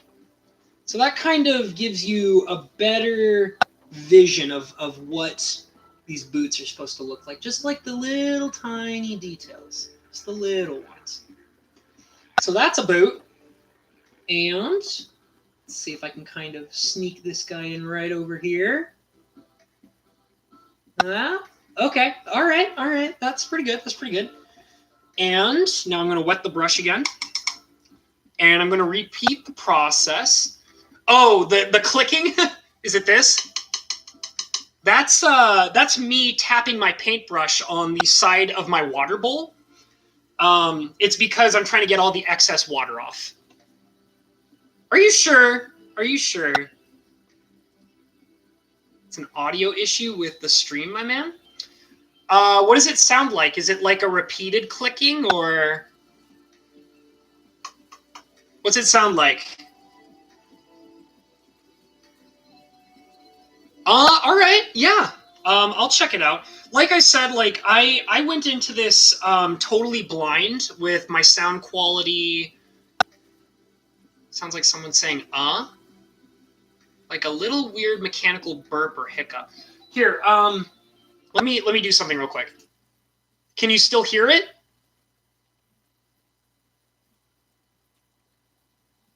Is it still there?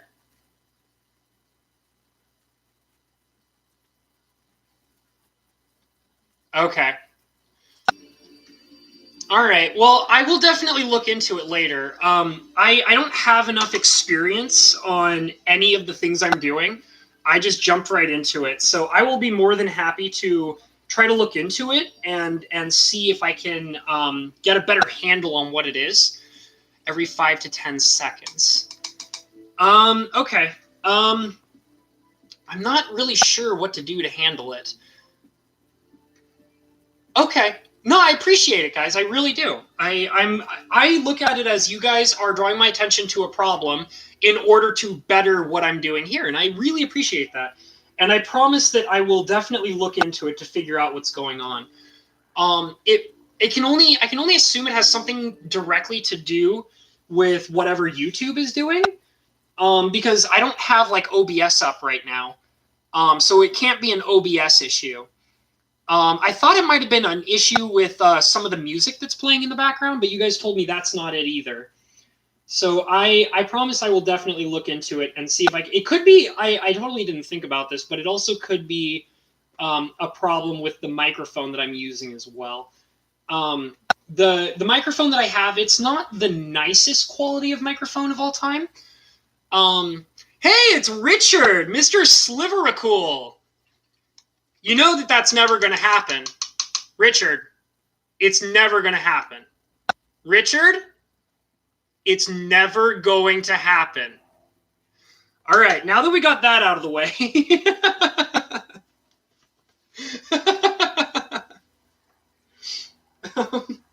So I'm still adding detail to my boots. And they're just really tiny lines, just little black lines. And I'm actually just trying to do it around the shading of the boots, because that's what the boots are supposed to be represented with the black lines. Is you do the lines alongside of the various shades. So like I have the light brown and I have the darker brown, and the darker brown is actually the shading alongside of the straps and buckles. So you use the black to define the straps and buckles, but you apply the shading or the darker brown first. And then the details come second and then are further outlined better by the actual shading of the brown that's going on down here. So I have these straps done. And now what I'm going to do is I'm going to actually try to bring a little bit more of the light brown into it. And the reason, oh, my light brown is gone. Okay, hold on a second. So the reason why I want to add more light brown to the boots is to further exaggerate the fact that there's molten light falling down towards the boots. Because obviously, you know, if there's molten light near an object, it's going to cast a shadow. So if I want to do that, I'm going to have to add just a little bit more color to represent that shadow that I'm trying to achieve.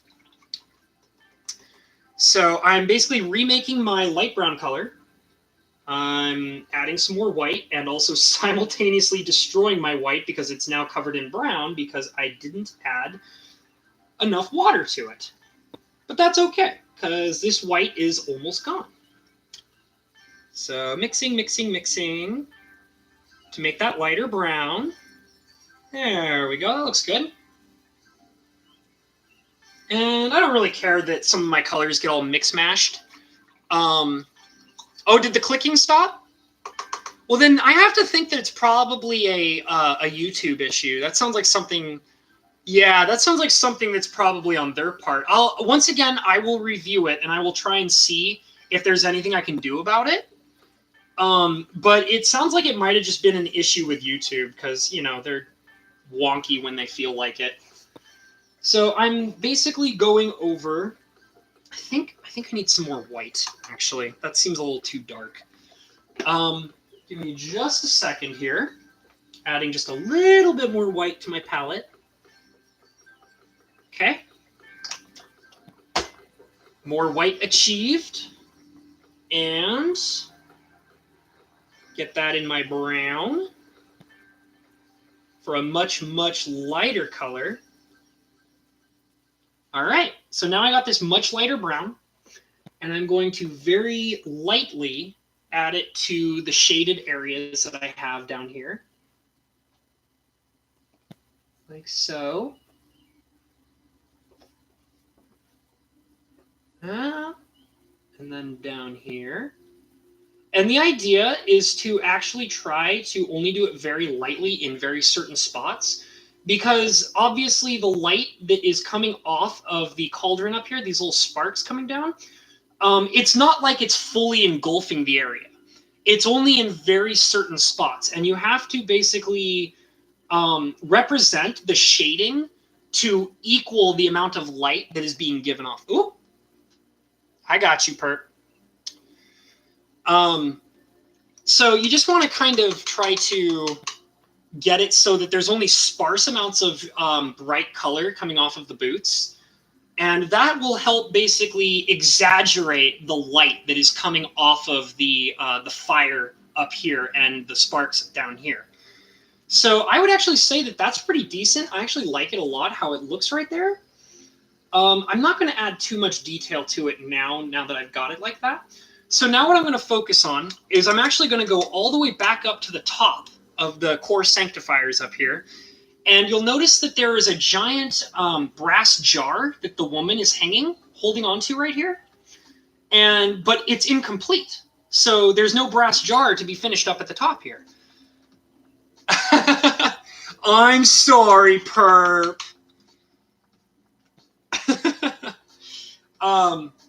So this is the tough part, because now I actually have to come up with a totally new color. And that new color is going to probably, once again, the overall theme of what's going on in this card is various shades of brown. So the only way that I'm going to be able to get that brass color that I want is to take my brown that I already have, and actually I've been using the white to lighten it up, but that's not going to get me that brassy color. So the way to achieve that brassy color is I'm actually going to have to add yellow to the brown. And that's going to give it more of a golden sheen. And the amount of yellow that you add to your brown is actually, like, how much you use of it is going to, like, be the amount that you use is going to change drastically. So you have to basically do it in small amounts before you can be sure that it's going to be the color that you want. Hey, Goaty Goat's in the chat. Damn, you guys are all just coming in and kicking it? I can dig it. I can dig it. This is very cool. You guys are really making me excited to get deeper into doing these paint streams. Like, the more that people keep coming in here and like, hey, like, what's up? I'm here to kick it. It's making me want to just do this more. And like, I'm so grateful to have you guys here, because this is a much larger turnout than what I thought it was initially going to be. I'm legitimately, like, surprised and impressed that there, are 7 people here right now. Like, that makes me really happy, and I'm glad you guys, want to take time out of your day to come and hang out with me and watch a little bit of painting and kind of see what it's like. And maybe I'm also kind of hoping that maybe you guys will be interested in picking up some painting yourself. No, Goat, I'm not Hispanic. I am the whitest dude you will ever meet. I'm so white. Luckily, I'm not as white as my dad, though. He's a ghost, so. But yeah, I actually kind of hope that, some of you guys might be interested in trying to do painting, because it is actually a lot easier than, like, a lot of people make it out to be. A lot of it is, like, I was mentioning really early in the stream that I've only been doing this since, when did I start? I started in October of 2017 doing paint altars. And that was when I first started doing it. And it was, the whole purpose of it was to give me a new relaxing hobby. That was why I started doing it. All right, so just to take a break from the story for a second, I'm basically adding this brassy brown color that I've created to the top part of this painting. And I'm basically trying to replicate the coloration of the giant pot that the core lady is holding up. So it looks like the brown that I have here is a little too dark. So you're probably not going to be able to see it very well. Um, yeah, it's very dark. Even I can barely see it. So I'm probably going to have to add more yellow and maybe a little bit of white to it. Um, so going on with what I was saying before is that I picked this up as a hobby to help relax me during a time when I had no job. I had actually picked this hobby up about I want to say a month before I got the job that I currently have, and it was for the purpose of relaxing me and helping me deal with the stress of not having a job at the time.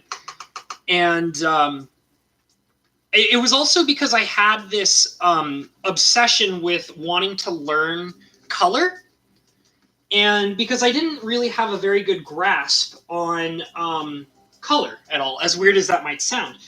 Um, I did a lot of pencil sketching. That was something that I did a lot of.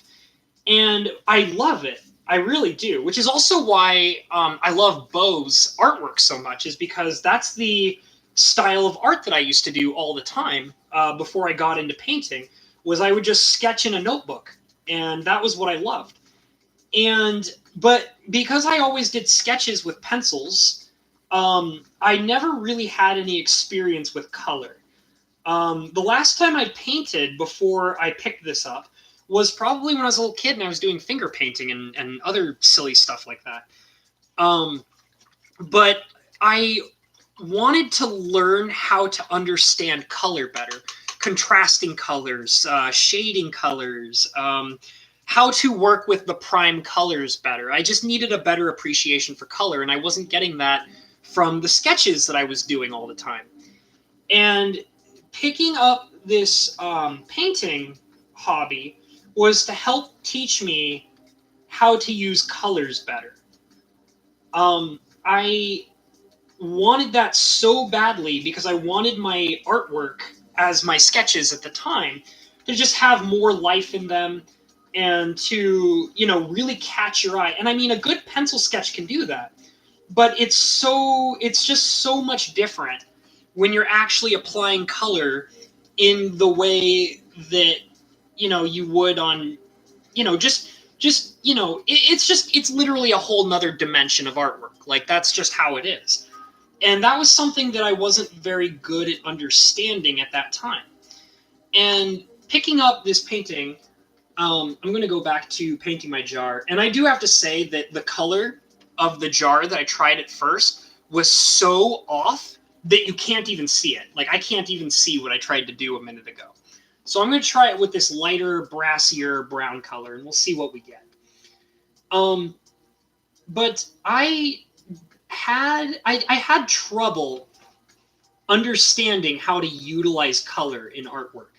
And that was something that I basically thought to myself, well, the only way to get good at understanding color is to start painting and actually using it. I didn't want to go the colored pencil route. I didn't want to go and use Sharpie markers or whatever, because that wasn't the right. It just didn't feel right. It didn't allow me to learn color the way that I wanted to learn color. It just, like, working with paint teaches you, like I said, like, the most interesting thing I learned when I started working with paint. That looks so. I have to stop and say that looks so much better. Look at that. Look at that brassy brown up at the top. Doesn't that look nice? Looks so much better. I'm going to have to darken it a little bit. I'll probably add some yellow and maybe a darker brown to contrast the light, but it looks a lot better. But anyways, learning how to use the prime colors to get every color that I would generally need was a really interesting and fascinating lesson to me, and I loved it because I started looking at how a color is created in so many different ways. It started teaching me how to lay down a color next to, like, for example, when I'm working on a card, one of the things that it taught me was I could lay a color down next to a color that I want on a magic card. And the magic card would deeply contrast the color that I have. And learning how to use prime colors actually taught me how to recognize a particular shade of a color. And then I would basically say to myself, oh, that brown is more red than the brown I'm using now, or that blue is more green than the blue I'm using now. And that allowed me to learn how to experiment with the colors and understand what it requires to get the color and shade that I need for the artwork that I'm working on. Thank you, Carly. It's getting there. I'm actually probably going to add, let's see, I'm going to add some darker brown, just to kind of, and it's going to be a light shade of brown, to kind of contrast the bright brassy color I have going on here. But yeah, and that was something I really wanted to learn how to do. And mind you, I've been doing this since October of 2017, and I legitimately feel like that I've learned a lot. I feel like that, I still have a lot of my older artwork pieces. Do you think you'll finish it tonight? Yes. I actually feel like I'm almost done with this. I'm working on this brass pot. I'm probably going to add a little bit more detail to it. And then I might also shade a little bit more up here at the top corners. And then I'm pretty comfortable with it being done. And then I'll probably just add my little signature. And that'll be that. I'll try and give a better look at it from all angles once it's all done. And my goal is to probably wrap this up really soon, because I know that my good friends Mr. Perp and Mr. Cinder want to do their streams. And I would really like to be a part of those streams, so I don't feel like I want to be here too much longer. So I'm just going to add this brown color to try and get these pots done a little bit better. This pot right here. And just a little bit. And see, the thing is this is once again the concept of you want to, when you have a color that's this dark, but you're trying to show that there's another color that you want to represent in the shading, you want to take a tiny amount of the color that you're using. Your eyes plays tricks on you. You don't realize how much a color can be very different than what it really is. Yes, that's very true.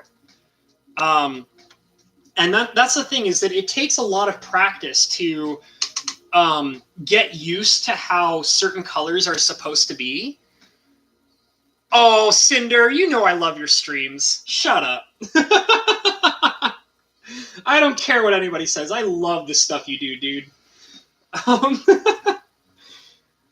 No exaggeration. I love your streams, Cinder. They're pretty much the only two arena streamers I watch are Cinder and Mike Hatcher. And the reason why is because I actually think most arena streamers are really boring. Like, legit. I think they're really boring. And Cinder and Mike, see, here's the thing. There's a difference between being a Magic streamer. Where is the best to DM you? Discord or Facebook or elsewhere? You can DM me on Discord. I'm not on there constantly. Facebook is kind of come and go for me. I'm not very good with social media. I actually treat YouTube like my main source of social media. Like, I really do. YouTube has become the easiest platform to contact me on, even though, as it is, it's very hard to contact me. But, if you send me a message on Discord, I promise you I will check it. I promise you. For example, Rebecca was in here and she was saying that she sent me some stuff. And I was like, I promise to get on Discord tonight and I will check out what you sent me. So yeah, that's a great way to contact me. Just send me a PM, It's true. So I'm basically, what I was going to say is that the difference between watching an arena streamer and watching Mike Hatcher or Cinder is I'm watching an entertainer. I'm not watching somebody streaming Magic. I'm watching an entertainer entertaining me while playing Magic on Arena. That's how I look at it. Like, because I think that most arena streamers are very boring. I don't think that, I've actually watched a few others just to get some perspective. And they're just not my thing, because most of them are boring. But I really enjoy being in Mike's streams, and I really enjoy being in Cinder's streams. I really do. I legitimately do. And like I said, it's an entertainment thing. It's not a magic thing. Okay, so I'm actually really happy with the pot. I'm probably not going to add too much more detail to it. If you can see what I did, I know this camera is a potato, but you can kind of see that there's a lighter shade going on here that matches down here. I'm not adding too much yellow up to the top here because the yellow down here is based on the shade. The shading of this yellow is a reflection due to the light. So there's less light up here. So I'm not going to add any more yellow detail. I did add a tiny amount of yellow on the inside of the pot hole here. And that's because this is the stuff is pouring out. So there's going to be a residual glow. So that's the purpose of that. So I'm not going to add any more detail to the pot.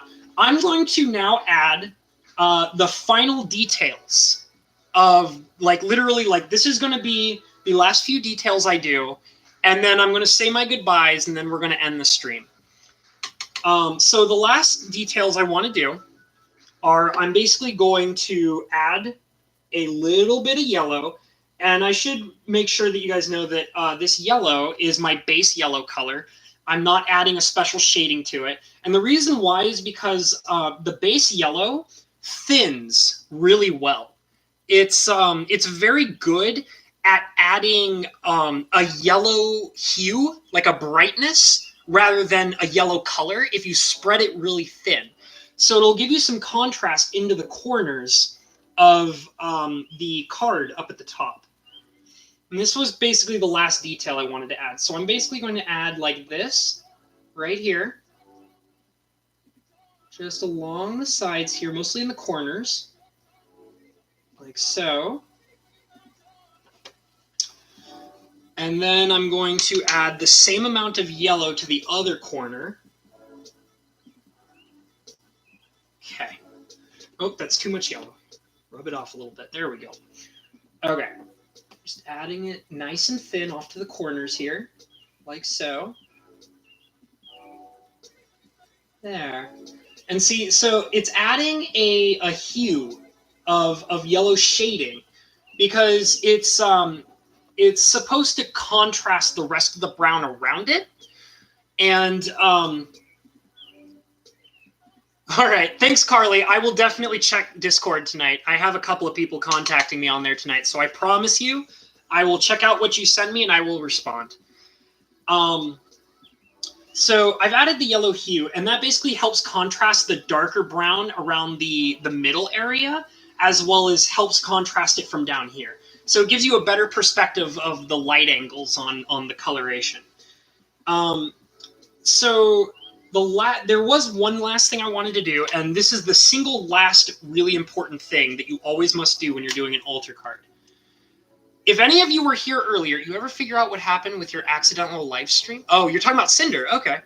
I did notice that too, actually. There was a stream in the middle of the day, and it was only going for like 15 minutes, and I jumped in to see what was going on, and the stream was dead. What was that all about, Cinder? Okay, so anybody who might have been here earlier would know that I was talking about an eraser for painting when you're doing cards. It's called a wet toothpick, and it's a very important tool. So I basically finished all the painting I wanted to do. The details are done. I'm happy with what I have. However, now I have to make it look pretty. So what I'm looking for with my wet toothpick is little teeny tiny splotches. Like it might be kind of hard to see, but there's like a little tooth, a brown tooth down here. So I'm going to take my I'm going to take my wet toothpick, and I'm basically going to lightly scrape it off. Just very, very lightly scraping off all of the little ugly bloops that are in the area that I don't want to have paint. And I mean, here's the thing. You don't need to do this, But if you really want your card to look really nice, you want to do this. It's definitely a nice attention to detail, and people who are interested in your artwork will greatly appreciate your work more for having that particular level of detail. So I'm basically scraping all the sides. There's some sides down here in the paint. And the thing is I was mentioning was a lot of this is like working on a coloring book. Like you want to stay in the lines, you know? And having this wet toothpick to kind of be your eraser is going to help you keep yourself inside the lines and make your artwork look much, much nicer. And it's something that you never really have to do, but if you're nitpicky like I am, you're going to want it. So I'm going to dip my toothpick again, just because it's getting a little dry. Some of the paint is sticking to it. And I'm going to go at these little itty bitty pieces. There we go. And the thing is, too, is sometimes, especially when you're dealing with really thin paint mess-ups that you're cleaning with your toothpick, sometimes you'll notice that when you hit it with the wet toothpick, it's going to suddenly smear. And that's okay. That's the thing is that if it smears, you can actually wipe it off with your paper towel, which I also suggest you always keep a paper towel with you when you are working on your art. You can wipe off the smear with your paper towel, and also you can even sometimes clean up the smear more thoroughly with the toothpick itself. You sometimes just have to go over it a couple times. And that'll really help you out a lot. It'll help you clean up your artwork, make it look nice, make it look like that, you are trying to make this look like a full-blown proper magic card with all sorts, without all the, paint splotches and all that. And let's see, I think I'm just gonna kind of go over this layer of paint on the picture here. It's a very thin layer, but that's about it. And I'm gonna go ahead and say that looks pretty done. I'm going to probably go for a Sharpie in a minute, and I'll do it once I end the stream, and I'll write my little signature on it. I promise I will take a photo of it that'll be much better than how it looks on this potato camera, and I will post it on DeviantArt. For anybody that is in Mike Hatcher's Discord, I will also post a link to my artwork on that Discord. And I've done it before. That's how me and Bo started trading artwork and stuff.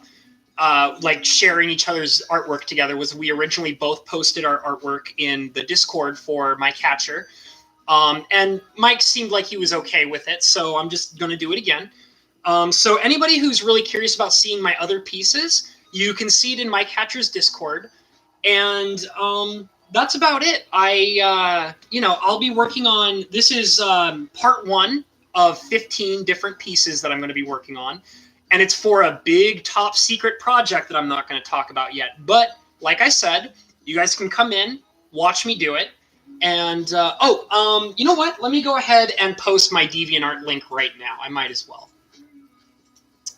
All right, hold on a second. No, Richard. Stop it. All right, so that's my DeviantArt link. You can find all of my artwork there. I do also have it posted on my Facebook, but I'm more up to date with my DeviantArt profile than I am on my Facebook page. I don't like Facebook very much. I barely ever use it. So it's not the most efficient way to contact me. And before I wrap this up and say goodbye to everybody, I just want to give a more thorough look of what's going on. Here's the boots down here. And you see a little light sparks and such coming off. And yeah, and there's the brass pot and all the good stuff. All the nice good stuff. So yeah. All right, guys. So I'm going to wrap it up. Thank you so much for coming out today. I'm really amazed at how many of you people were interested in what I had to do, and I'm glad you're all here. It makes me feel awesome, and you guys are all awesome for joining me. I I hope that maybe this also might inspire a few of you to try painting. And if not, that's totally okay too. Just, if there's any one message that I could leave to you guys, as my leaving message, it's as long as you're not harming anybody, follow your dreams and, you'll get to where you want to be. Okay, guys? So take it easy. I had a great time. See you guys.